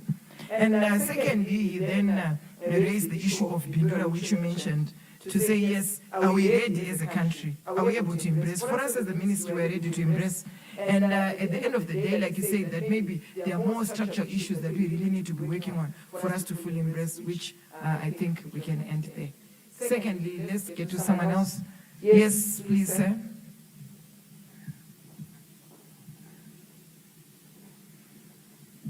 Thank you, Honorable Minister.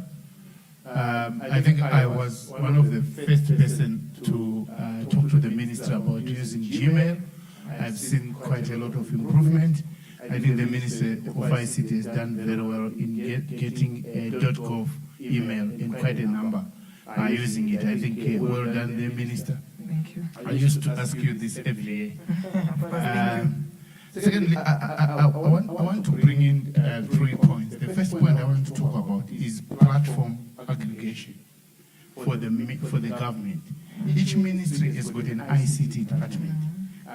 If the Ministry of ICT can take lead on that in establishing a central ICT department for all government departments and aggregate the platform of, I think there's PFMS, I think there's some aggregation that is taking place now.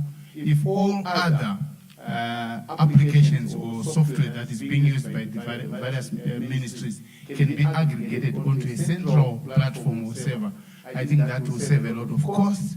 That will also bring in a lot of efficiency and improvement in how the ecosystem for the government works. And I think with the path you are taking, I see that happening. Okay, let me thank you very much for that and say, we, as government, we had what we called the enterprise architectural modeling, which was an e-government platform. We had proposed for us to integrate all these systems. So, like you said, that already we have already started on the emails, but it's quite a process.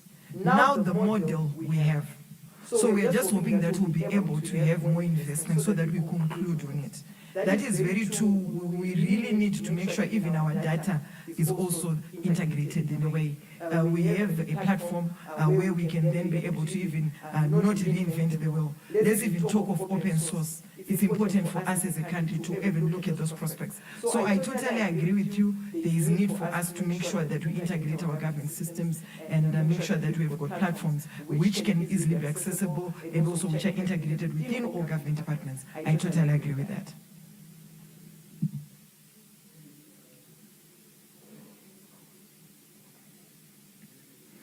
Can you please conclude so that at least we have a group photo with our the next thing Okay, thank you, Minister. The next thing I wanted to talk about is the hosting sovereignty that I was very happy when the reserve been talked about the regulatory sandbox. I think once the ministry start talking about the hosting, then we can then start talking about AI, because then we have our own data hosted locally. Then the statistics or the AI agents will work on data that depicts Zimbabwe. At the moment, most of the data for government and private organizations is hosted outside Zimbabwe. And the privacy of our data or the statistics may not be as accurate as we need. And that calls for a lot of maybe regulatory and policy that talks about PPs. Public and private partnership working with the government. I think that can only work if there's a regulation that speaks to that. My last point is that perhaps you need to have these forums once in 3 months, where we have the retail, the private sector, the government, and the banks, so that once the talking starts, I think the action will follow. Because this is actually... You good, Doc. What happened? You had suggested that. Didn't you want to take... Makanga suggested that in the last Techno Fora. And then the Minister Minister, my schedule days said in the hour.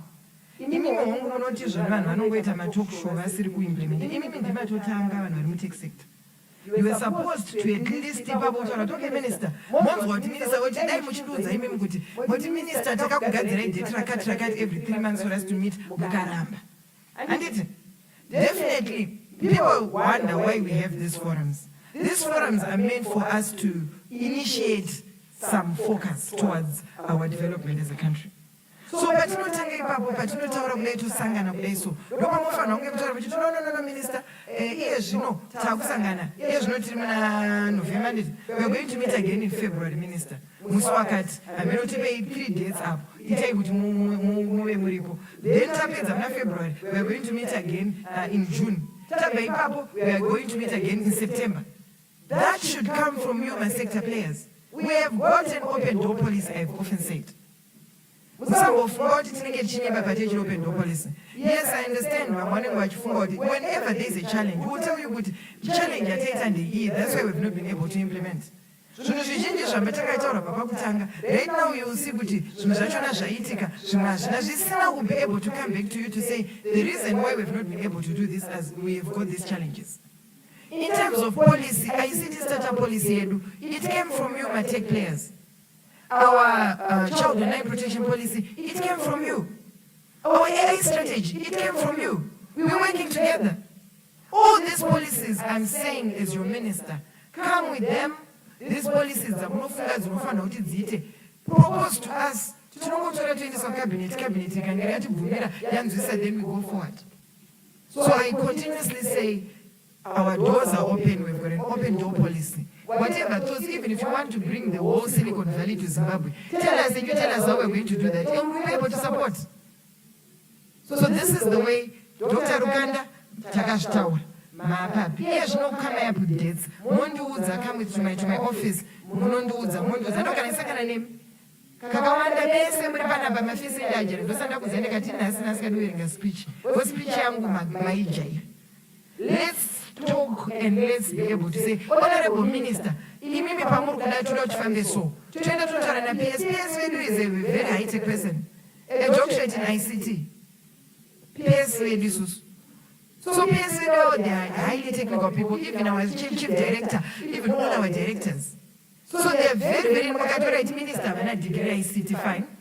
But in the next thing, and then I understand now. What I think in the degree ICT, but even now. What have you done to contribute towards the development of ICT in the country? What have you done? Hello? What have you done? Oh, you want to respond what you've done? Good. So they have got 1, 2, 3, 4, 1 to respond to us and tell us what they've done. That's exactly what you're supposed to do. Bring it to your minister. Minister, but not our policy. It becomes policy because we've already embraced to say this is what we're supposed to do. So thank you very much. Our deputy ambassador wants to leave Your Excellency Anastasia. So please allow us to have the group photo and then we proceed with our various conversations. Please, ma'am, I hear there's a group photo which needs to be done. We can have it from that corner, that end. Thank you. Please, anyone else you would like on the platform for photo? No, go ahead. Please, Samuel.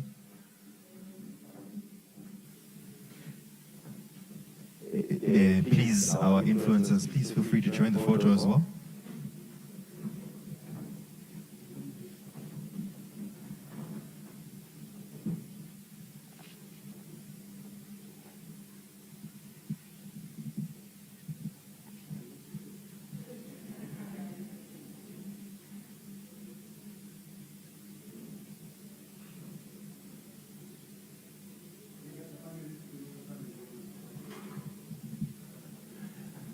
Mr. Chineo is inviting some of our other panelists, so please, if you know you're on one of the panel discussions, please make your way for the group photo to the front.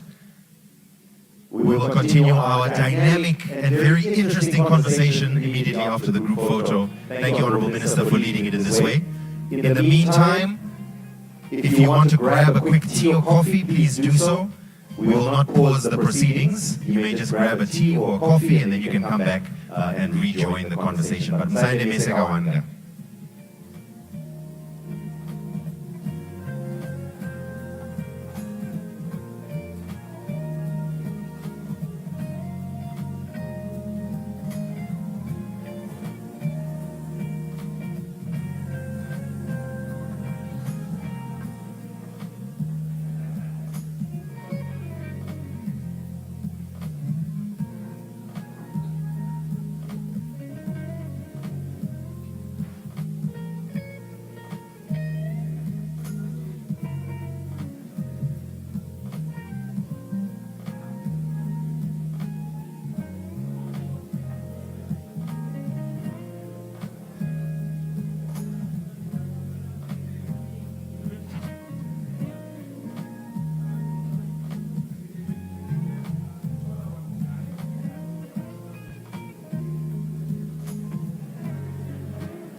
People that are representing various institutions, telco players.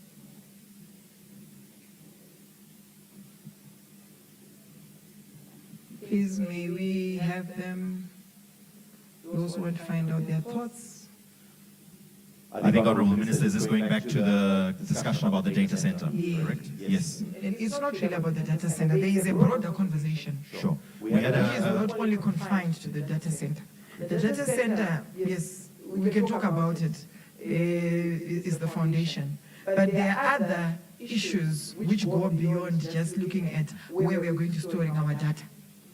Let's speak about storing our data, but at the same time, let's look at other structural issues which are important for us to progress in the digital landscape as a country. Yes, say, yes, can I have, yes, sir. Okay. Please give him, yes, at the back there. Cool. He has been raising for quite some time. Yes, sir. Good day, Honorable Minister. Yes, sir, how are you?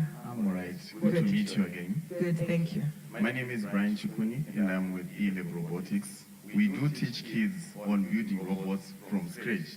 But to build these robots, we use materials that are imported, and some of them we do have them here. But for us to teach these kids, we can have the capacity to teach the whole country.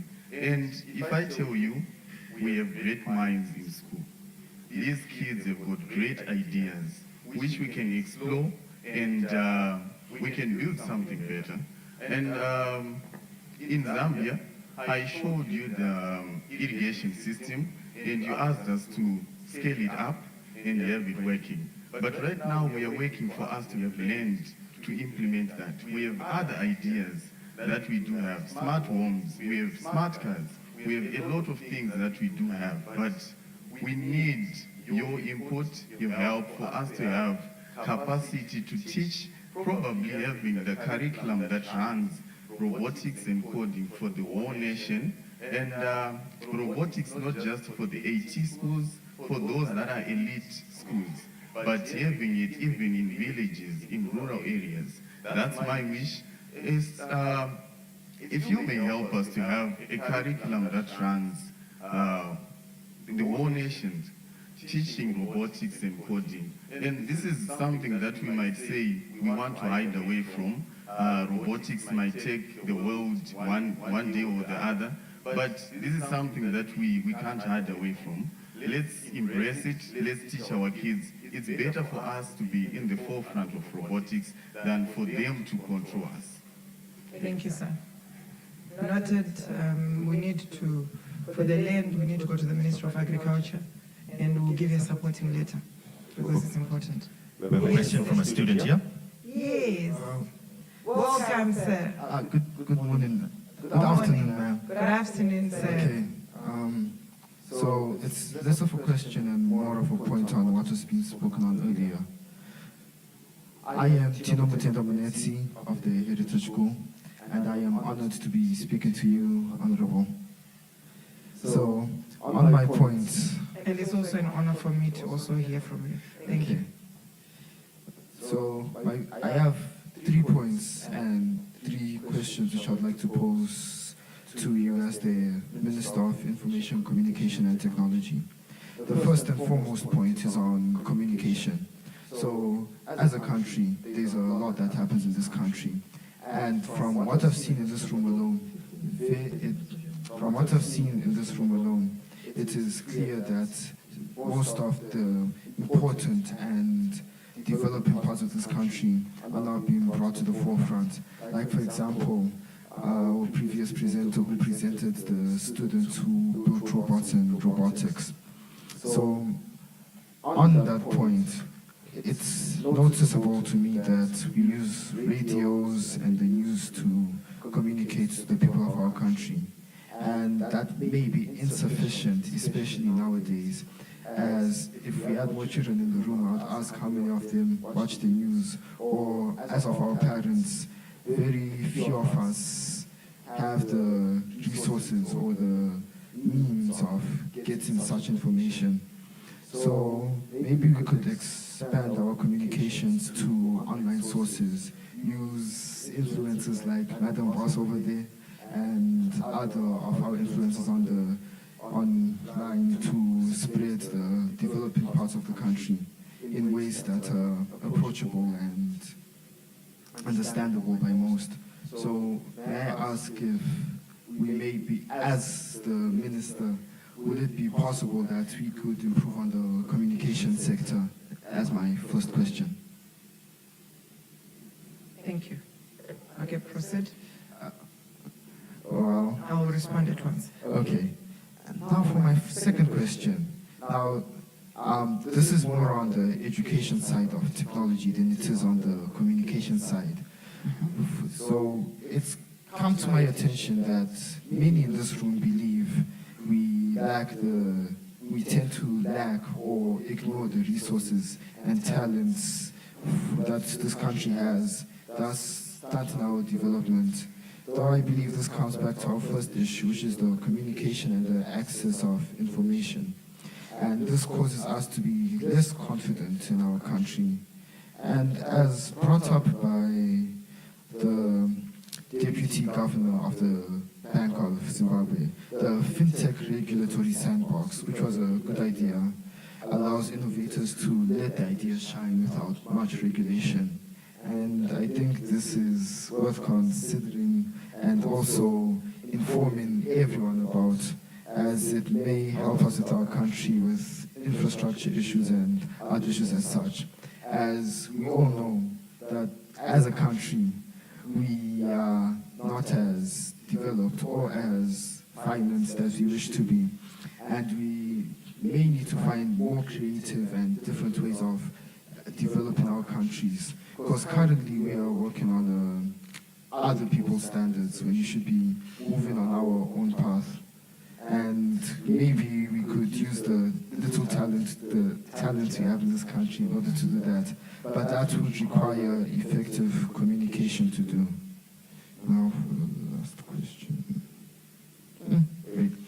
Okay. I believe that's all I have. Thank you very much. What we need to do is more collaboration. And we work together with the Minister of Primary and Secondary Education in terms of curriculum development. But of course, that's supposed to be the mandate of the Minister of Primary and Secondary Education. Secondly, the issue of how we can capacitate all these, all other places, even especially the rural areas, and just to make sure that even we enhance your capacity. For you as Heritage, you have really done quite a lot in terms of AI development, skills development. What we just need to do is to make sure that we create more opportunities. Like, for example, the issue of connectivity. Definitely, now within the plan of the presidential internet scheme, we are hoping to make sure that at least we increase the computational resources for our schools. And this has to be done by us, be it the issue of connectivity, be it even for us to have resources, digital resources that go to our various schools. That's work that we're doing together with the Ministry of Primary and Secondary Education. And again, the issue of skills development is very, very key. That's why you see for us as a ministry, we have got what we call the 1.5 million coding program, where we want to be having more skills in terms of AI fundamentals, data science, be it Android fundamentals, to just mention a few. All these skills are very critical. And maybe for us, again, we need to work towards maybe learning a laptop. Learning a laptop, which is the basic foundation for the ICT space. We want our young people to be more exposed to even using the laptop every single day. What you've been exposed to at Gateway and what you would understand or get from my constituents, I'll give an example. There in Chikomba West, it may be very different. Maybe you are at a better off position. But all we need to do as government is to create that environment which leaves no one in no place behind. Where we'll make sure what happens at Gateway, you will find it in Mashayamvura there, where I come from as MP in Chikomba West. And that has to be done by us engaging. Collaboration is key so that we'll continuously be able to do that. Again, we have had a lot of young people going for robotics competition. When they come back, what are we going to do? Commercialization is key. We have got the Innovation Drive. The Innovation Drive is a fund that we set aside to empower our young people to do better. With their prototypes, let's commercialize them. I'll also answer to what e-robotics said. It's very, very important. We have got these prototypes. Let's commercialize them. So it's a conversation that we continuously need to have, and we continuously need to be bringing it even to cabinet, to all these forums, so that we get more funding. I will tell you, yesterday when we presented our budget, our overall budget is 0.22% as Minister of ICT out of the total budget of 231 billion ZWL. So what are we saying? You realize that the ZWG, which is 2.3 billion, the 26 billion, vis-a-vis what we are getting 664 million. It really shows that there is really that challenge. There is really a funding gap that we're having as a Minister of ICT.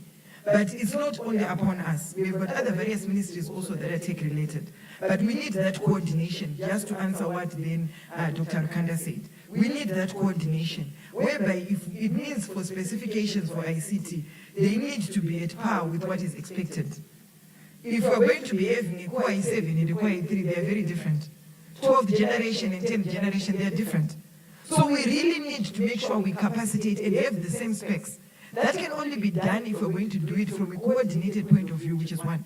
I want to thank the Minister of Finance for realizing that there is need for us to have a coordinated approach when it comes to procurement for government services, procurement for government tools, ICT tools. So that can only enhance our capacity as a country. And even for us to say our specifications, we have a specifications handbook that we offered, but we need to adhere to it. To say if we're saying Core 7, then we need to go to that. If we're saying 12th generation computer, let's go to that.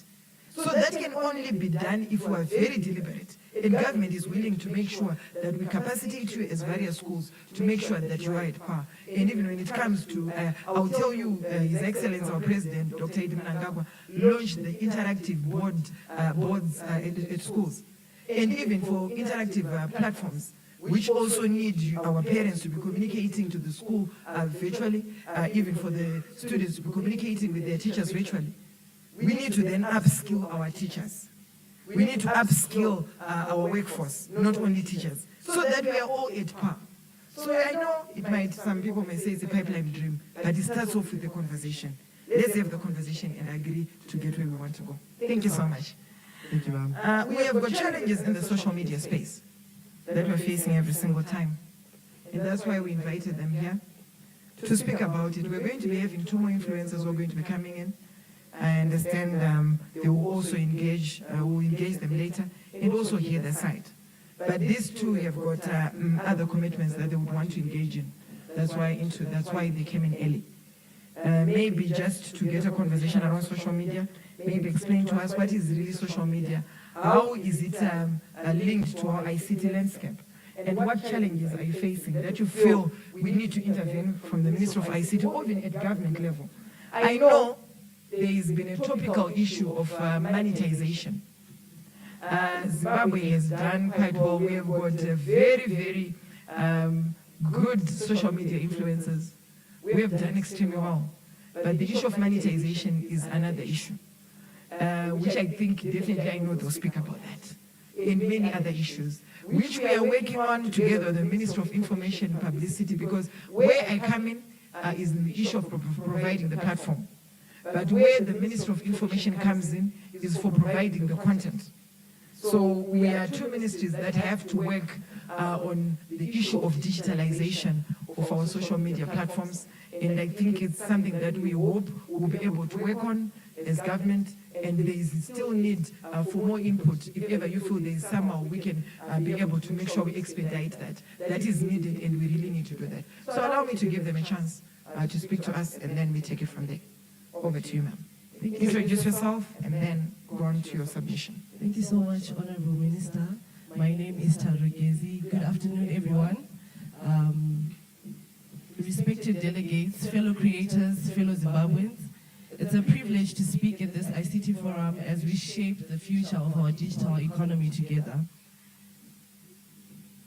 So I just want to share how social media is not just about content, because when you see us, the first thing you're thinking is, oh, it's all fun and games, and oh, we're here to make you laugh or tell you what to wear, how to dress, and all of that. But I just want to share how it's a catalyst for growth for individuals, for brands, and for the broader ICT ecosystem, and how it can contribute to the economic growth of Zimbabwe as a nation at large. So if you allow me, Honorable Minister, yes. So I'll start by defining what social media is. I know it's public knowledge, but social media refers to online platforms, applications, websites, that enable users to create, share, and interact with user-generated content to network with others. That's where you guys all come in, because you are the tech guys. There wouldn't be us if you guys were not there. So I'll define what an influencer is. An influencer is a person who has established credibility, authority, or a recognizable audience who can affect the opinions or behaviors of their followers through content creation and active engagement. So, social media has evolved from vanity metrics to a powerful engine for collaboration. it has been, it's a platform for learning. It's also a platform for economic inclusion. So let me tell you how it's probably changed my life personally and how it can add value to businesses and the public initiatives here in Zimbabwe. So first things first, why does social media matter in Zimbabwe today? Maybe if I just go straight to that. There's something called people first connectivity. I see small cash at the back there. There's different fintech companies that are here with us. How the moment that I post or the same Madam Boss posts right now that we are having this forum here today. Like the word goes out there right now. So the word is there instantly. So you don't have to wait for backup emails and all of that. That's why we're here as influencers to say, Honorable Minister, include us wherever you're going. Take us with you because we are the platform, we are the voice for the people. Because like I said, an influencer is a person that has the ability to change a certain narrative or push a certain narrative. And like you were saying, we want to leave no one behind. But that then takes us to the challenges that we're facing as individuals, because I'll allow Madam Boss to probably just state some of the factors that are affecting us as influencers and the youth at large. Amen. Sorry, I had to write the Zagawandisa Panapa, so I'm going to read. Thank you for giving me this opportunity to speak on behalf of other social media influencers out there. I will start off with the challenges that we are facing. The first one is poor internet connectivity and high data costs. Data rukudura,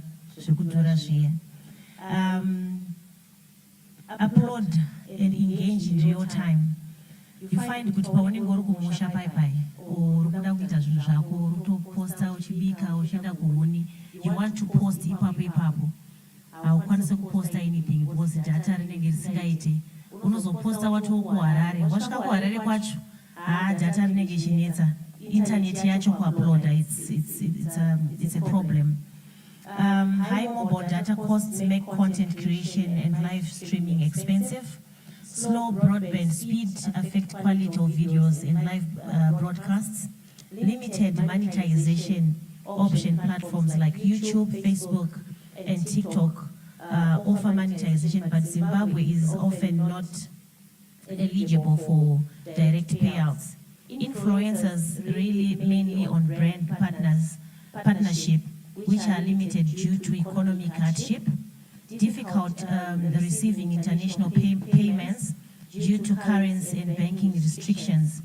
Cybersecurity and online abuse, influencers are vulnerable to hacking, impersonation, and online harassment, especially female creators.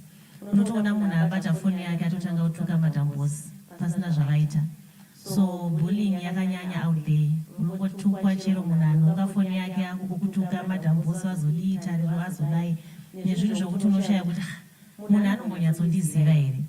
Right there, maybe just be open up. Cyberbullying. What are we really saying? Because you see, this, I think a lot of women, I think they're more vulnerable more than men. Why is that so? Why do you think, what causes that? Do you want to take on that? Okay.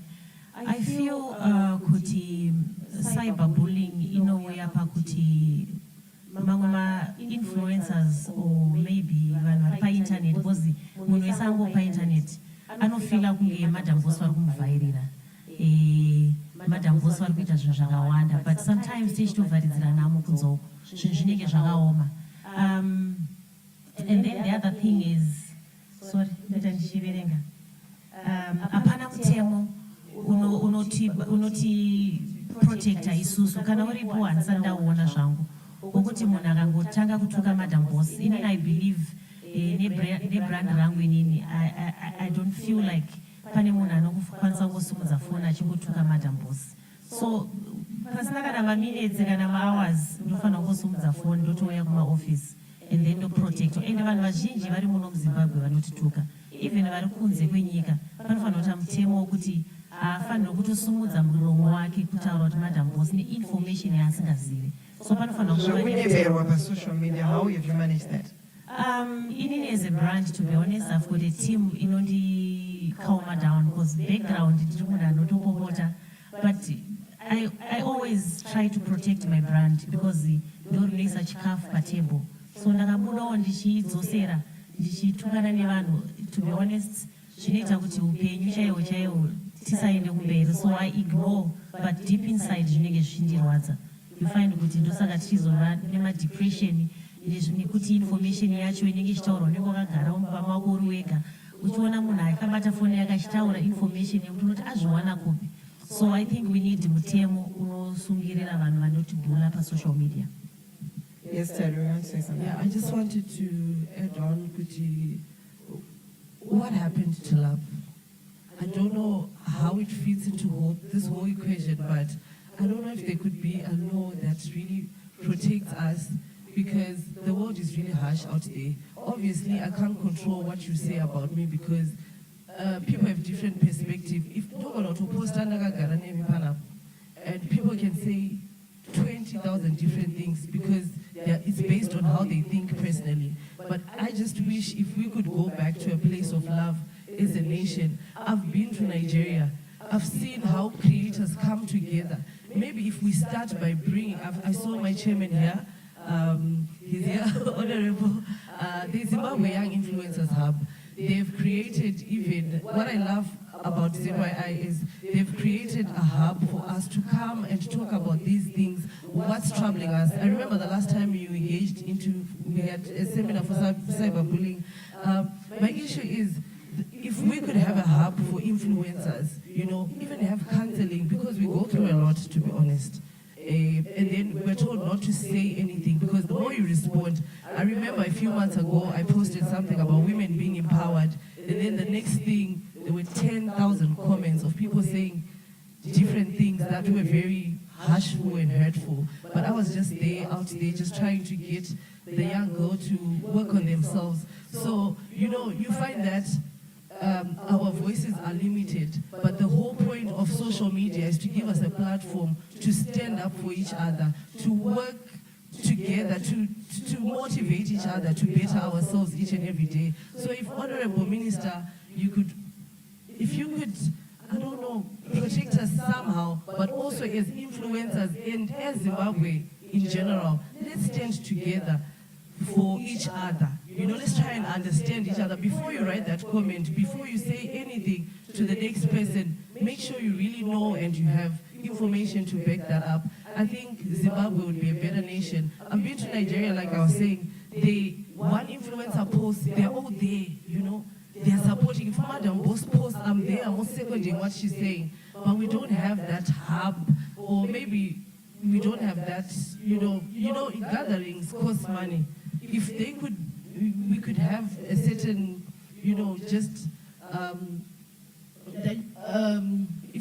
platform to say, okay, we know our ICT minister has backed us up. We're having these seminars once every 3 months, as influencers, what are we pushing? Okay, there's different niches. Fashion, how are we pushing Zimbabwe fashion brands out there? How are we pushing Zimbabwe's tourism to the next level? In those hubs, that's how we'll be able to know and even direct each other. I'll tell you, I was a victim of that. 2-3 days ago, I posted congratulating Her Excellency the President of Tanzania. My God, I even got calls from a number. It was Kenya. This guy was calling me, busy shouting at me. But you see, it's always the case. But I think it's very important. Yes, we've got our Cyber and Data Protection Act. Maybe we need a regulation which is quite clear on what needs to be done. People have never taken it seriously, but we have the law already which has been put in place, which then protects you as influencers, where you can then be able to go and sue someone and be able to even get someone arrested using the Cyber and Data Protection Act. Maybe we need to create more awareness so that you are aware of what the Cyber and Data Protection Act says, because it's clear. You get someone arrested for doing that, but sometimes because we've got love, social media, and people are used to say social media is so harsh, so it's okay, accept it as it may be. But of course, there is also that human element which then comes and plays a role in that. Please proceed. Okay, then the other thing is, companies out there, kuti isusu ma-influencers, tisu tine chimuti chacho, for your brands to go out there, tisu isusu. So, nyaenda ndeye kuti ndinofila kunge some companies vanotarisira ma-influencers pasi. For example, ndinongopa example which is not happening to me hangu, but kune vamwe ma-influencers andinenge ndichifamba ndichinzwa vachindibvunza kuti madam boss munozvigona sei. A whole company unosvika yakagara muboardroom mune vanhu kana 20 kana 30 vachida kuti vaitire advert, and then you give them your red card. Then they will negotiate, for example, to $200. Varuna skit, varuna posts, varuna zvakawanda. Tinokura sei isu ma-influencers. If you go kunze kwenyika, kune dzimwe nyika, ma-influencers mazhinji are the most paid influencers. Saka musatarisiro pasi, tisapoteiwo, because ndo panobva kurarama kwedu. As you can see, kuti monetization iri kuti netsei muZimbabwe. Kuwana mari kwacho fuchi ukaenda kunze kwenyika, monetization, influencers they are buying dzimba, varutenga mota. Saka muno muZimbabwe so far tinoda ma-companies kuti musupport. Ndakaona invoice yangu $1,000. Makanegotiate makabvisawo $20 kana $50. Zvinomeka sense. Ndinokwanisa kubhadhara rent, ndokwanisa kutengera vana vangu chikafu, ndokwanisa kupfekawo, ndokwanisa kugadzirwa musoro ndakashedzwa kuevent. And then kune vanhu vanoita ma-functions ekuti vanoshedza madam boss, vanoshedza ma-influencers. Alright, ndauya kuevent, ndinoda ka allowance kekugadzirwa musoro wangu $85, ndoda makeup, ndoda hembe. So pakatika ma-functions makatipo ka allowance, ndokungotaurira kune vazhinji vanoita ma-functions wokuti unozongoona watumirwa message, madam boss please uyai kuevent, tine ma-awards atina toda kukupai award. So if you can support us isusu ma-influencers financially, munenge matigonera. Okay, thank you. On that note, this year we are having our ICT Excellence Awards, and you know the president has already led the course. So this year, be rest assured that my influencers, last time we had Madam Boss, we had Maititi, and we had Mamavi. So there was Mamavi, there was Maititi, there was also Madam Boss. So we believe this year is going to be big and better, and there is also a gift for my influencers. So I think it's very prudent. You're right. It's important. And one award,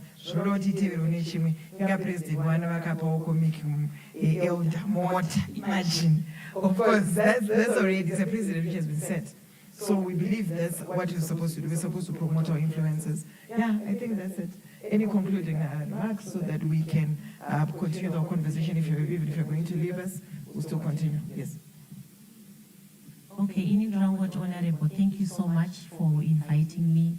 Nekutipa platform yekuti tare zviri mumwoyo medu. Murambe muchingoti-invita. Tichanosendawo shoko rezvese zvataurwa pano kune mamwe ma-influencers edu. Thank you so much. We really appreciate. Thank you so much. You're welcome. Honorable Minister, I just wanted to thank everyone that's in here. Thank you so much for the opportunity. I just wanted to add on, personally for my brand, my brand name is Tadirogiz, the brand for your brand. With that being said, it means that I'm here to represent you. Include us, different tech companies, wherever you're going, Minister, we want to be there. We are the voice that gets to the people. Madam Bosma follows our any language, we are not on so involve us wherever you're going. It's a plea. Okay, we really want to be active. We really want to, like Madam Boss has already said, it's really hard to monetize in Zimbabwe. So so that we can then expurgate the message to our followers and, just change the narrative. We're there to push. I'm sure my ZYI chairman is here. Is Zimbabwe Young Influencers. We're here to support you in everything that you're pushing. So we really appreciate you and we thank you. And then to the tech companies and the banks that are here. I've come to different offices. We are here to even teach your workers, how does this work? Not every time that you need us as influencers, but don't be rigid. Be flexible. Don't say, upload or say, just how to do a nice ad. Just involve us and we'll teach you what we know because we are self-taught. I'm sure I literally just took a camera and recorded what I was wearing for the day, and that's how I became, a fashion influencer. So I do all things fashion, beauty, lifestyle, travel, and I've recently started venturing into real estate. So please engage me. I am the brand you need for your brand. Thank you so much. Thank you so much.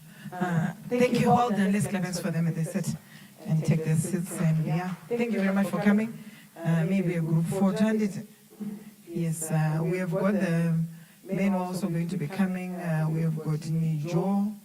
Nijo is coming. And also we have got comic elder, landlord, Nemba Futan. So he's going to be coming. He's going to be joining us. So this was a ladies' session. My Titi was a bit occupied, but I'm sure on the next program she'll be there with us. So I think and I'm sure we have more as we go. Thank you.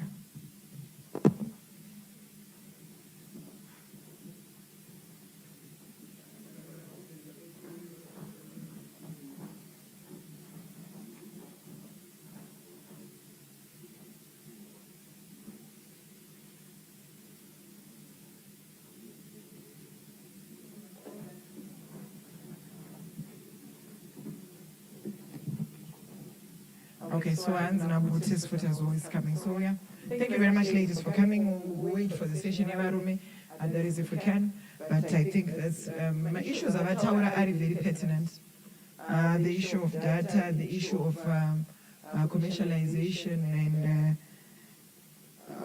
I think is very, very important. Those are critical issues which I will allow. We have a representative nature. I saw you. Where is he?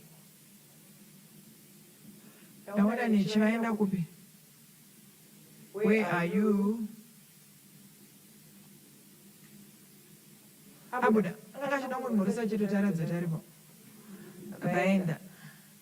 Because I saw him, I wanted him to represent our telco players.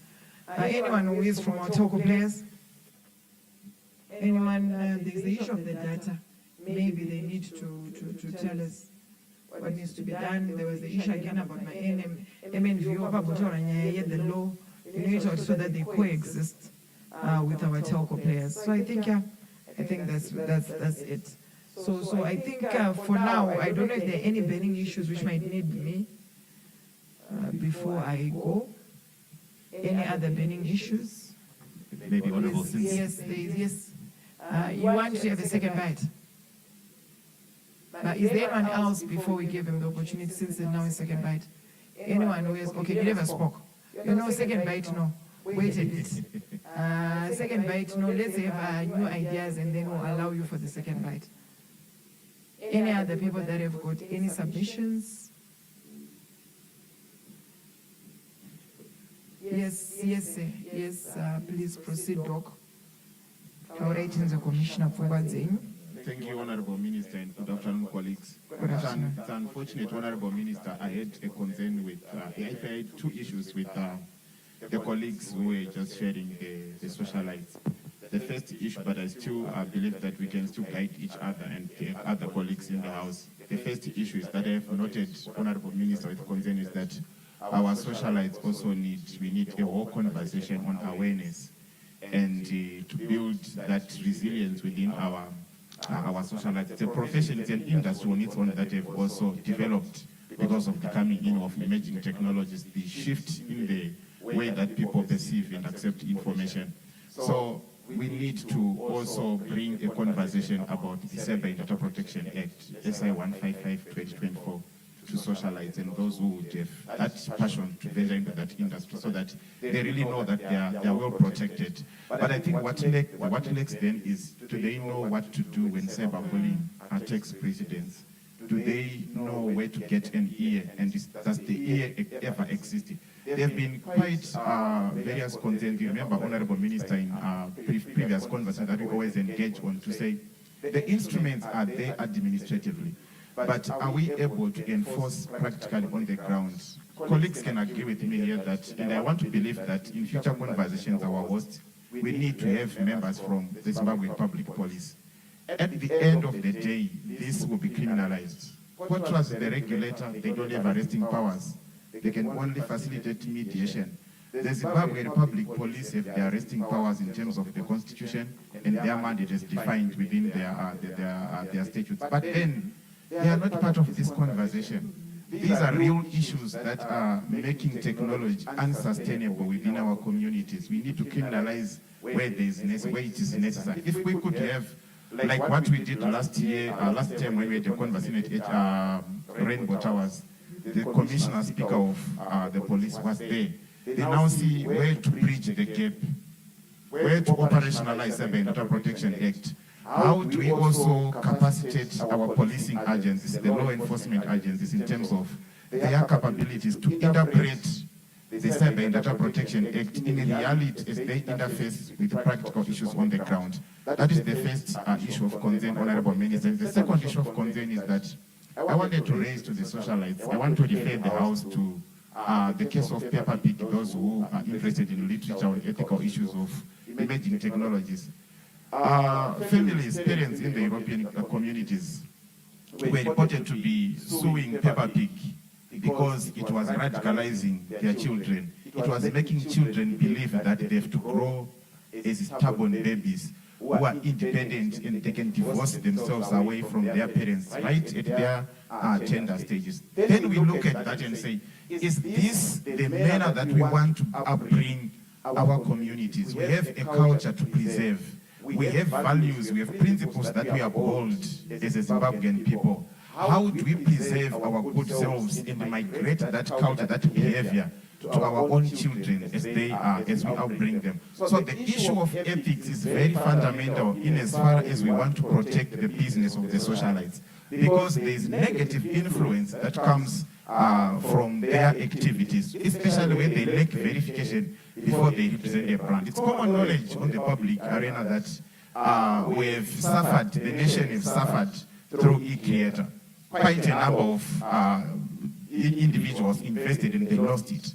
But who amplified the business of e-creator? Who were the voices behind the e-creator? What can be done then to avoid such recurrence? Because at the end of the day, it affects, Honorable Minister, the confidence of the audience to buy that technology as much as we want to digitalize the economy. We have voices, but there is no verification. Then there is the issue of cultural decay that is arising as a result of the socialites, especially when they want to push traffic, to draw attention from the audience. But then our children are exposed equally to the same content. You then start to see a behavior among our children which is contrary to the principles that we want to bring and preserve as a cultured nation. So we need to address those conversations, those issues, and with this I submit. Thank you, Honorable Minister. Thank you so much, Doc. Thank you. I agree. Yes, sir. Yes.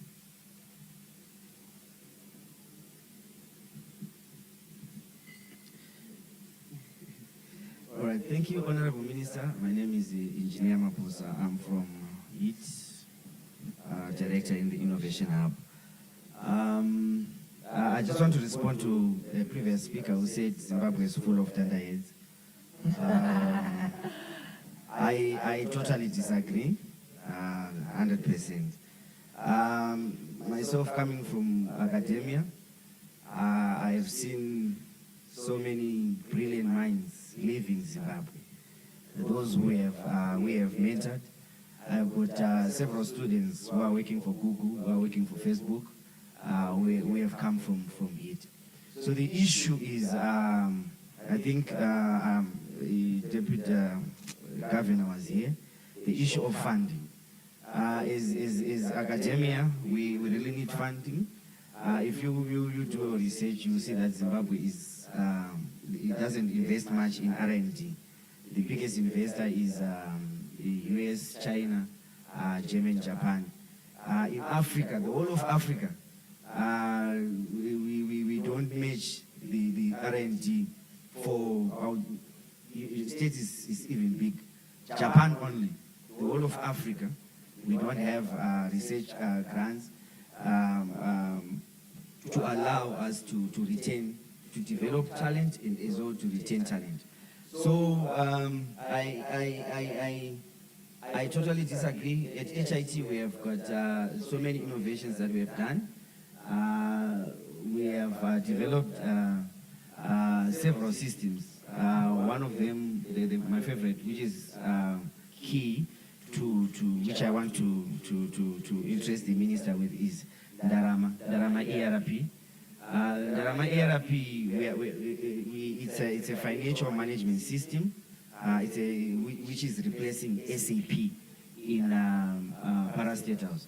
The first replacement we did was at MMCZ. MMCZ actually saved $2 million by engaging it. We have now totally digitalized MMCZ, the marketing minerals marketing corporation of Zimbabwe.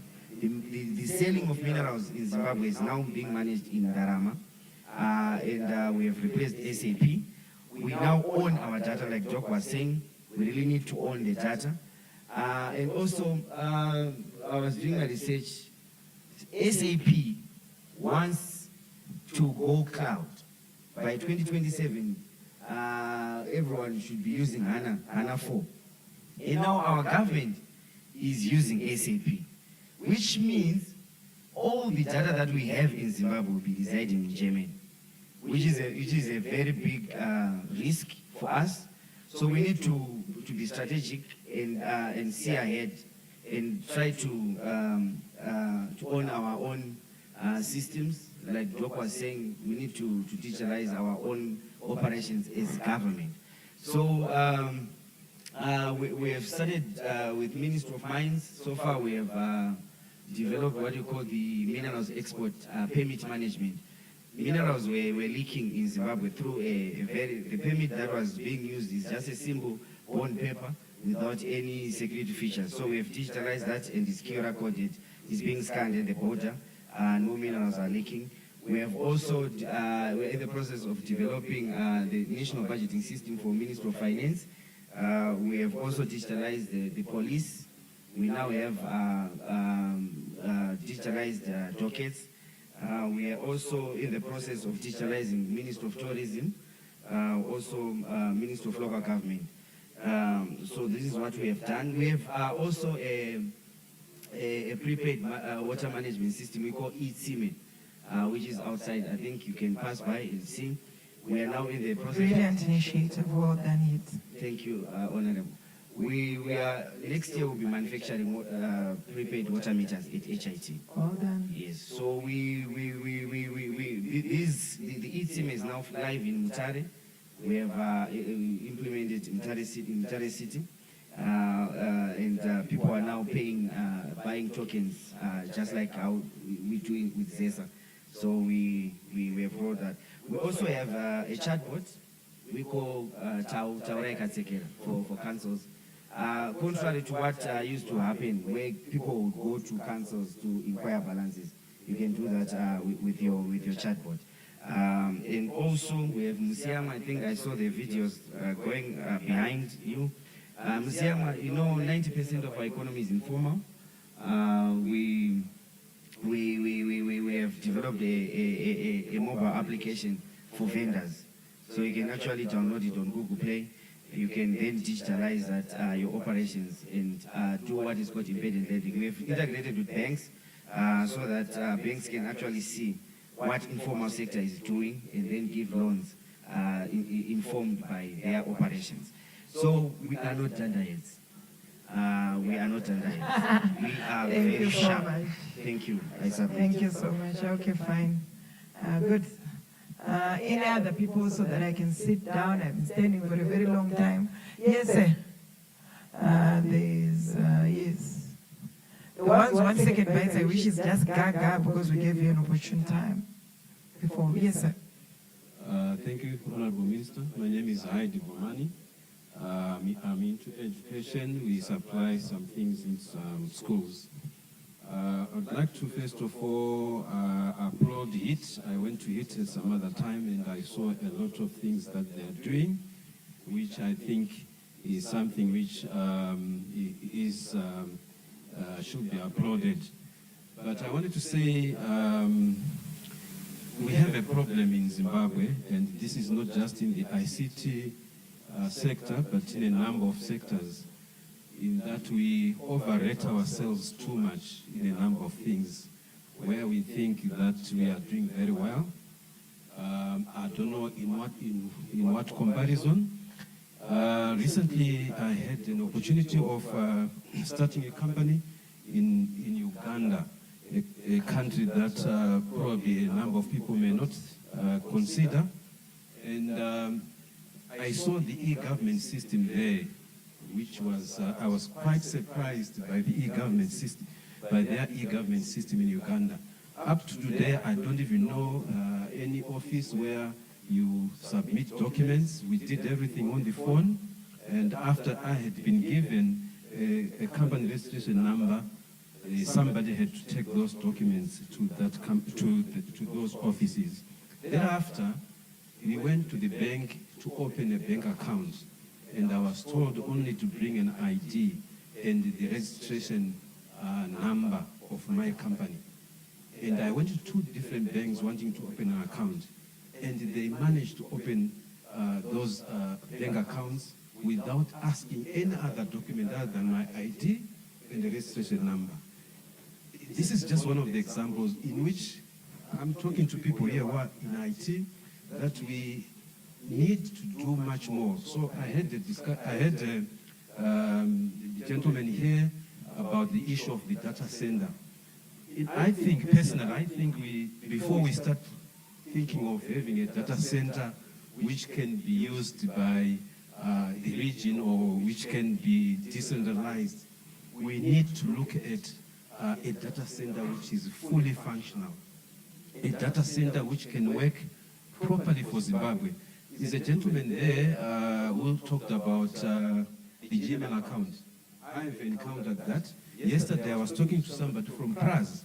I said, your PRAS system does not, why is it that it does not even give us results of the tender results? You only hear from the company that has won that tender that we won the tender, but there are no results that are coming on the PRAS system, you know, and the system itself doesn't work properly. You go to Uganda, you go to a school, for instance, a school like the school that is here, they've got some applications where parents, when they pay school fees, they pay fees with some extra money for pocket money. And automatically the child will receive money on his phone to say, you have received so much money as pocket money. And that child will then go to the office whenever he wants to make use of that money, withdraw, and then they'll activate maybe $5 out of the $100 on that amount on his phone, and then the child can go and buy from the tuck shop. At the end of the day, they are able to check what is it that the child bought with that $5. They can see that. No child is allowed in Uganda in some of these schools to go or to come to school with the money at all. So, and I was just, that's why I said in a number of sectors, not just in ICT. but in a number of sectors, including you go to Zambia, you see how smart Lusaka is. We cannot talk of Rwanda, how smart Lusaka is. And we then say, Harare is clean. I'm just saying we are overrating ourselves. We need to really be very honest with ourselves and do what we have to do, in the country. I do understand that we need to have this kind of, like the gentleman who said, we cannot engage, yourself with somebody who is too big, because you end up, you do things that you will not understand. I think we need to do things on our own with the skills that we have. We are not standards, yes, and definitely we've got the skills, and let's work and let's do the things that would really benefit this country. And let's not go to China to compare how we are doing in China. Go to a country like Zambia, go to a country like Uganda, go to a country and see how we are doing. Because we cannot be competing with China. We need, before we can do better in the region, we have to do better in the region for us to be recognized. Okay, thank you very much. Thank you very much. That's a very good submission. Yeah, we've got two people in the front here. Please allow them. Yeah, please, I'm now retiring. My time is enough now. Thank you, Honorable Minister. Thank you, everyone. The gentleman has attracted my attention. Mataura nyaya kuregister my company. Our business and no it in actual fact, it's from Zimbabwe. You can even register a company in 20 minutes. It's only that. I think vanhu vedu havana kunyatsodzidziswa kana kuti vanhu vedu vari kuda ku attitude yavo inofanira kuchinja kana kuti we need personal training yakasimba kuti vanhu vedu zvinhu izvozvo zvingoitika nekukurumidza. Because ukasatobatsirwa zvinogona kutokutorera kana 3 weeks, of which zvinogona kutotora 10 minutes. It can take 10 minutes. Ndangondipindura ipapo kuti isusu mishini togona tiinayo, vision tinogona tiinayo, but vanhu vedu vanotibatsira basa kuti zviite sehurumende. I think paroda kuti tibatsirwe ipapo.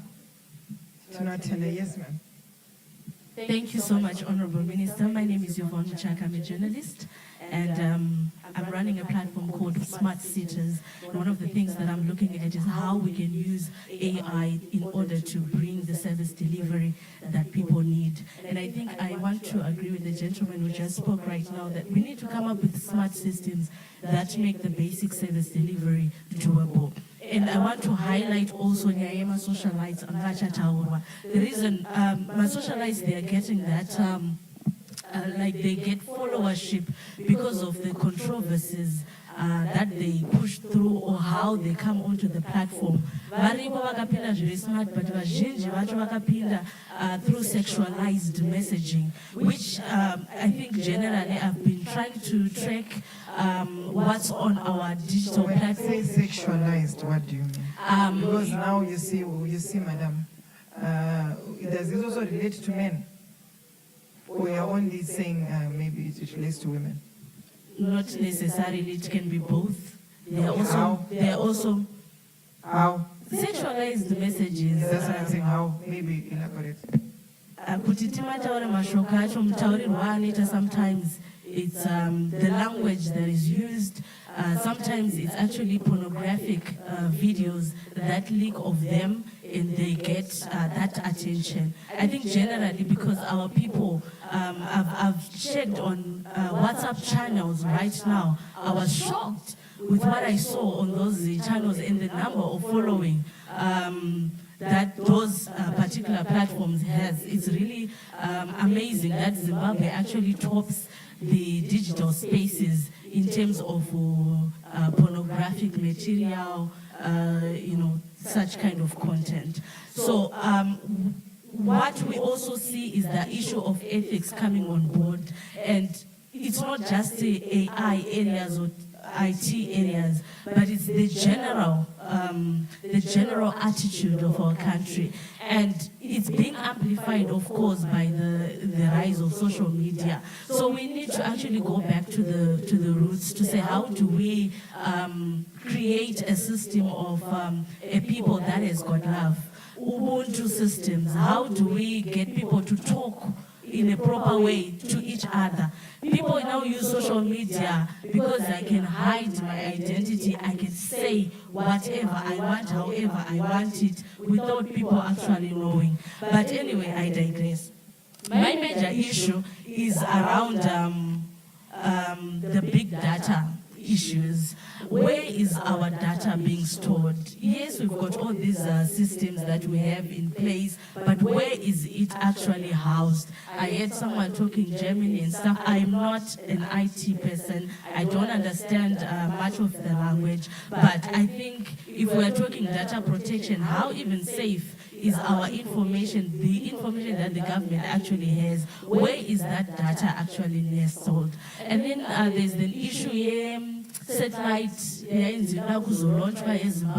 How far are we? I'm sure, or it's just my thinking, that maybe if we have our own satellite in the atmosphere, wherever it is nestles, then pay adventure. Isusu tinenge tine control ye data redu. How much, as much as we want to digitize, kudaro, information in the upper cloud, how much control do we have to protect that same information? A situation like what we witnessed in Tanzania, the internet was shut down. What if the powers that be, those that house our information, just decide, let's wipe out Zimbabwe's data? How do we handle that? How much control do we have of the actual infrastructure that help us to push these ICTs? Companies, all the companies that do tech and stuff like that, how safe is your data that you have? In the business of technology, what happens if someone hacks into your system? How do you protect that data? Is there a back end or somewhere where we can then reboot, or are we just at the mercy of technology? We may try to protect ourselves, though we're not data, but I think generally, academia, some of us sitting in our phone, and that's how, as far as we have access to technology, GPT, let's go for it. But we are already kumashure. I'm sure GPT, isusu tichiri kune rudimentary achichiri kutara kufigure out inotogona kundinyorera sentence paragraph yangu inogona kunyorwa neChatGPT. But there are other platforms that are already there, dzitori kumberi. Isusu as Zimbabwe, are we investing in such research yekuti we can come up with systems ari home-based, ari homegrown? Language, it's critical that we understand kuti technology ipari kunosimuka, Honorable Minister. We are actually building something that is safe and protected. They approach Zimbabwe, how are you doing it? Example, Zambia, Lusaka, and Uganda, they are doing something. What can we do here in Zimbabwe? It's really innovative enough to say we have created Chino protect Zimbabwe. Thank you. Thank you so much. She's talking about data localization and data sovereignty and then data colonization. Do we need to be colonized as a country? Do we need to create our own systems which are quite sovereign? This is quite key. Please, Okay, can we make this the last one? Thank you.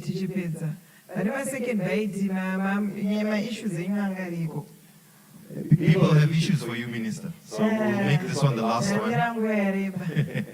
Over to you, sir. Good afternoon. My name is Dr. Chinofunga. Yes, how are you? I think she's asking a pertinent question, but I would like to help the Honorable Minister answer some of the questions that are arising from delegates. As Zimbabwe, I think we are making the right steps. She alluded to the architecturing of a framework called ZWOGA. There's the whole of Zimbabwe government architecture. This is enterprise architecture. These are small incremental steps towards digitization. And we have to have a strategic framework in the form of enterprise architecture. Secondly, the issue of where data is going. Yes, it's an issue of concern, but you heard what it is investing in. Development of local applications. The same genetic code should be redirected across private sector, education sector, among other industry-related initiatives, to make sure that we create data centers which are custom to Zimbabwe. Right now, we don't have our confidence in hosting data at Nandemtandi. We've got confidence in pushing data on G Drive, where we don't even know where that data is being replicated and mirrored. We have got the Zimbabwe Center for High Performance Computing, who has got the confidence to co-host their own infrastructure with the Zimbabwe Center for High Performance Computing. So it starts with confidence levels at individual level. What quantum of confidence do we have to rely on infrastructure that is hosted in Zimbabwe? Then if we could comprehend the Data Protection Act 5 of 2021, you know, we are worried about processing data offshore. But have we comprehended the record of processing activities at company level so that we comply to the dictates of the Cyber and Data Protection Act of 2021, the cross-border transfer of data? Are we doing that as organizations? So the framework is there and has been alluded to by the Honorable Minister. The same happens with our own people. Let's comprehend skills that make sure that we comply to certain regulations that have been passed by Cabinet and the country at large. It was skill by skill, step by step. Thank you so much. You're sounding more like a politician, Doc. Thank you so much. My second bite, I'm giving you 30 seconds each. 30 seconds, and I'm counting. Thank you, Minister.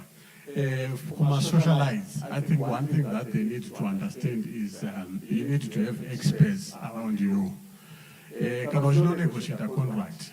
You are an expert in your area. Remember contracts, they are there, my lawyers and so forth. So you should ask those guys to go with you to negotiate a contract, or they go on your behalf. Because you cannot negotiate as well. The next time you have shares, they will say, no, can I about 1,000? Then also, I know even 200 is okay. Then there's actually a weakness and never identify. But if it is a lawyer, if he says the price, that's the price, and it's fine now. So they need to. Can they afford such people? They have to try. Okay. Yeah, then the second issue is they also devalue themselves. Was 800, cost 200, but I know it's okay. Why you are satisfying the hunger of today at the cost of tomorrow. So they need to be aware of that. Thank you. Second bite again. Yes. Thank you, Minister. I'll keep it brief. According to a survey which we did as Computer Society, 80% of data breaches are caused by human beings. There is a human input into the data breach. So I think it comes down to awareness. And you were also talking about heritage, comparing with schools in your constituency. So I think it also comes down to training. So, which is why we have the International Certification for Digital Literacy, the ICDL, where we are talking about standardized skills for particularly students in the A levels and going to university, where these students here are going to meet students coming from your constituency, and they're starting at the same footing. And maybe those who are already who did ICT at A level are in a better position, but those who did not do ICTs at A level but need ICT skills to survive at university, need those skills. So maybe we can look at a situation where we can have standardized skills for students at grassroots level, even for those who are already in organizations but are not ICT practitioners. Your HR, your finance people, they need those ICT skills. So I'm proposing ICDL as a solution for that. Those who know ICDL from way back will know that we have the 7 modules, your Word, your Excel, and they may say those are obsolete. But we now have other modules. We're looking at your AI, your data protection, online collaboration, big data, data analytics, IoT, cloud computing. Those are pertinent modules to have studied. Thank you very much. Well done. Thank you so much. Anyone with a burning issue? Yes, there's someone raising their hand there. I hope it's burning. I'm giving you 30 seconds. Good afternoon, Minister. Good afternoon, sir. Great. My name is Martin Zadzi. I'm from Mutande. How are you, Martin? Great. I think the talk made me stand up. You was talking about the data centers. So Mutande, we are one of the pioneers of running data center services here in Zimbabwe. I think we precede the one that Dr. Panashe talked about, 2014. We were already doing data centers 2010. Why did you decide to construct a data center? Okay, so data centers allow customers, right, within Zimbabwe to get better performance because the data resides in Zimbabwe. Secondly, we also, for companies to have the technical expertise and even the capital investment to set up an IT, a critical IT services infrastructure. So you're talking about your backup power, your generators, you're talking about investing in advanced servers. It's quite taxing for companies. So what the data center does is it allows you to come and, instead of you investing on a capital expenditure perspective, it's now on an OPEX perspective, whereby you are now pay as you use. So it is more affordable for companies to then get data centers and services. So that is what Mutande does. And we do this for a broad spectrum of customers, from your banking sector all the way to even small developers. So the first thing I would like to allay is that most of the data, if you are running your own application and you are in a data center, especially the data centers, your data is here. So data sovereignty issue does not then come into effect. Secondly, as Mutande, for example, we have data centers in Harare, we have a data center in Bulawayo, and the idea there is that the lady was asking about how safe, what happens to our data if things switch off. So all of those, it's all inbuilt, right? So it comes now to the question you were talking about, Minister, about setting up a data center, one big data center for Zimbabwe. My take on this is, I think we as the private sector leave it with us. I'm not understanding why the government would want to then set up a data center. The private sector should be capacitated to set up the data centers and then to attract customers to come into the data center. One of the key things about data centers is about utilization, and I think another speaker spoke about it, right? Having a lot of small data centers that are underutilized is very expensive to run. It's better to consolidate, have a data center and a DR site, and then you invest enough and you scale as demand comes through. So I just wanted to So how do you create the demand? Okay, so what capacity do we need as a country for us to create that demand? Okay, so I think we are on a growth curve as a country with regards migrating to cloud services, and I think this will. I think it's a natural growth curve. It can be expedited by allowing the guys that are investing in data centers to be able to offer affordable prices. And this now comes to the ministry to allow us to get the tax breaks, for example, for investing in a data center facility, which then allows us to offer lower pricing to customers. Because one of the barriers is that people think it's expensive, right, to go and host your data on the cloud, which is housed in the data center, which is here in Zimbabwe. Thank you so much.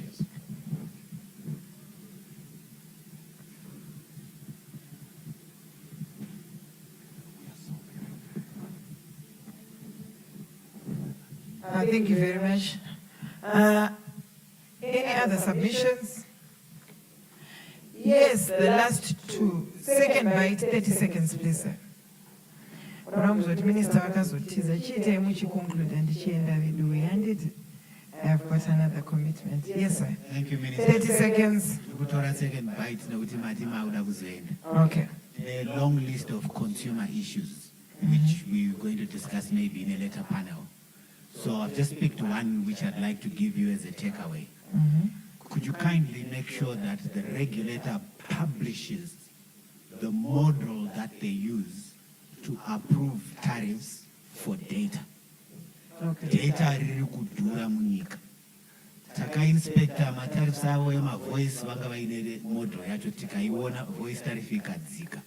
Honorable ndofunga vachiri muno. We used to be charged way back for 3 minutes. Tikazoinspector tariff racho tikaredzosa for per second billing. Yes, not to get a more effort along those lines. But data riri kuchengetwa rine model yakasviswa muhapwa.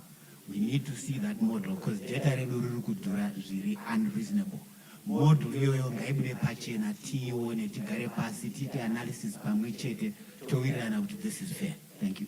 Thank you, sir. Next.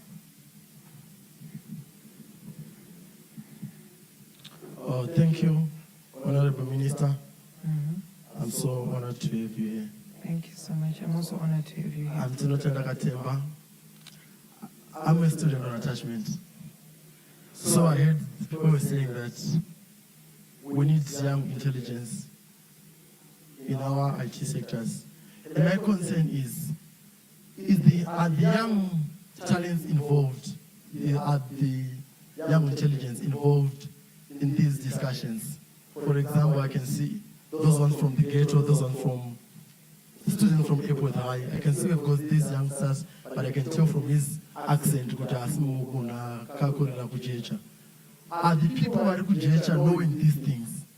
Are we involved in IT, in ICT development? For example, someone can go to university doing information systems like I'm doing, and I'm happy that I can see Mr. Madoa is here. But after that you're done, you go back to airport, you start teaching in colleges. Are we involved in these things, in these discussions by any means? That's my question. And also to the socialites that are talking about cyber security and cyber attacks, I think they are not aware of the software, of the cyber security solutions that we distribute in Zimbabwe. For example, we've got ESET and we've got Sophos. Are they making use of these security solutions so that they can be protected? Okay, thank you very much. If I'm up a second bite, please, Doc, frame it 30 seconds, my second bite. Thank you, Honorable Minister, once again. Just to respond to my very good friend Martin. Currently, I'm working on a project with the Ministry of Health, with Dr. Mavetera. So we're currently aggregating all the data from all the hospitals, including RBZ data, data from ZimStats, and data from Health Department and so on, so that we can then anonymize the data so that it can be used by all the hospitals and people who want to do research. The challenge we have is when there's a data breach, especially when you're dealing with private data, it becomes a big challenge. So you will always need, there's always a need for a national data center which is hosted by the government. Yes, we need private players to participate to bridge the gap in a lot of other services. But the challenge also, you know what happened on October 20 when AWS went down. More than 44,000 companies were affected, including the ones in Zim, including a local bank here in Zimbabwe, which was hosting their services on AWS. It was down for a whole day, right? So there's also that challenge when your service then goes down. It affects other players as well. So then it's important that the National Data Center is in place, and then the infrastructure that is required is not just cloud infrastructure. We're talking about compute infrastructure where we've got GPUs and other types of compute capability. So there's a slight difference because your focus is on cloud computing and our focus is on AI infrastructure and high performance computing infrastructure. Thank you. Thank you so much. And I think it's important that we look at ways that we can, for us to also make sure that we enhance our data volumes and internet traffic. This is quite critical. And so that at least even when we get an investment coming, even for a hyperscale data center, we are prepared as a nation. But we don't want a situation whereby we get people coming to invest and they don't see it worth. But again, as Zimbabwe, we also realize that it's important. We are quite at a central position for us to even have a hub, and that can only be done if we're going to increase on the data volumes. And again, I think it's also important that when we're creating even our so-called data centers, they are not supposed to be response to demand. They're supposed not to create demand in a way. When we create our data centers, the demand has to be there. And then, like what the person from Landimtande said, to say we cannot create demand because we've got a data center. They will lie idle. It will just be a white elephant. So let's continuously look at ways that we can for us to be able to work towards that. And as a country, we are very happy that it's important. Let's become an internet and a cybersecurity hub. We've got the capacity and capabilities as a country. Let's also work towards that. And a lot of people are also talking about sovereignty. Where are we as a country? Do we have the capacity for us to be able to do that? And what is it that we need to do? What are the fundamentals which are needed for us to enhance our data sovereignty as a country? Let's be able to attract people that will be able to still at the same time be able to live as a sovereign country, and also dwelling more on that. Please allow me, colleagues, to really close this conversation. I know all of you really want to say much, but I really want to appreciate you. Our hope as a country is for us to have startups and innovations which are going to develop our own local solutions. It's also important for us, again, to also have our own devices being assembled locally. There was also a conversation which was being said, are we manufacturing, are we assembling, where are we as a country? And that leaves us with us looking at the capacity we need as a country. We need to look at manufacturing. Let's get these plants which manufacture, not only assembling, because when we're assembling, we're actually getting these chips from other people that have already invested in that. Let's look at what Navida has done and say to ourselves, where are we as a country? Do we really need to work towards this? Let us be more informed by data and strategic foresight. Let us work towards finding out which sequences should we take. Let us be more focused on saying which is quite important. Let's look at our digital infrastructure. Where are we as a country? Our skills, what is it that we need to do to enhance our skills? Let us work again towards finding out the requisite tools. Where are we as a country? We really need to invest more on that. And at the same time, let us not close doors. Let's look at private-led partnerships where we can then be able to ensure that when people are going to invest in our country, they will actually be able to quantify that investment and benefit from Zimbabwe's expertise. And at the same time, let us continuously be able to commit ourselves to working in the ICT sector. I want to appreciate you. I want to thank you all for all your submissions. They will go a long way. In 3 months, we're going to meet again, hopefully, and have a conversation again and find out and keep track to what we've done better and see what we can do for us to enhance enhance our capacity as a country. But thank you very much. We greatly appreciate. I really want to thank Technomark for this forum that they've created, the second year running, and it's quite important. Let's continuously engage so that we achieve the best. I really want to thank you, and I appreciate you listening, and I so submit. Thank you very much. Ladies and gentlemen, once again, for the Honourable Minister of ICT, Postal and Courier Services, Tatenda Mavetera. May no one ever accuse this ministry of not engaging, because my engager, Minister, my engager. And people said from commendations to criticisms, they were all heard, and as we know that you will take them on board, and we see the work you're doing. One more time, ladies and gentlemen, for our Honourable Minister.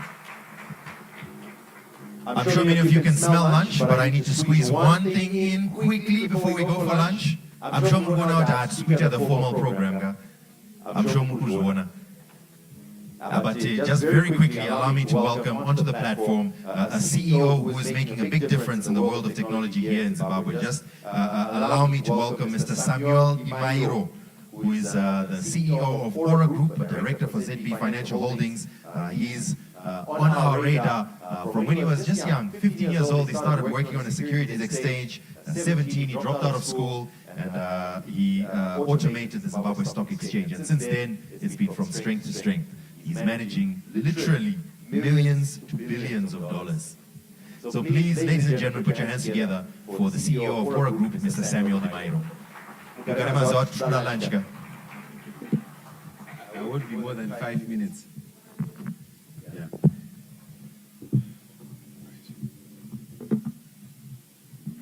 To our guest of honor, Honorable Mavetera, and I'll ride on all protocol that's already been observed. It's an honor to address you today on a subject that is reshaping the digital landscape and disruptive technology. For long, Africa's growth story has been constrained by limited access to fast, reliable, and affordable internet. Connectivity has often been treated as a privilege rather than a basic necessity. Yet in today's world, it is the lifeblood of commerce, of education, of innovation, and governance. Literally, in this day and age, if you are not connected, you are left behind. At Fora Group, we are proud to be leading Starlink partner in Africa, and our mission is clear: to ensure that no African child, business, or institution is left offline or left behind. Through Starlink, we are redefining what it means to be connected, deploying technology that transcends geography and brings high-speed internet directly to communities, mines, hospitals, and schools. Working with Starlink, we are working towards delivering unprecedented internet speeds, and soon internet speeds will reach 1 Gbps in the foreseeable future. The current terminals already being made are 1 Gbps ready, so expect this coming soon with the Starship launching and new satellites being launched into space. At Fora, we're not just building an ecosystem of connectivity, but a professional service platform to ensure that we provide clients with seamless service delivery, remote diagnostic, self-service capabilities, and which embody the future of digital interaction. But the broader image is that no country can ever develop without locally developed products and services. If you look at the strongest economies in the world, they're built on strong products and services. And like what the minister was saying, that we need to use what we make. One of the reasons why we have a weak economy is because we import more than we export. And that's why, and those countries exporting to us, we are giving them money and it makes them strong. Germany has 20,000 companies that are designed to extract money from the world and bring it into Germany. Did you know that? Right. So, talking about that, no country can ever develop without locally developed products and services. Disruptive technology must not just be imported, it must inspire local innovation. We are continuously advocating for African solutions to African challenges, built by African engineers, powered by our entrepreneurs, and trusted by our communities.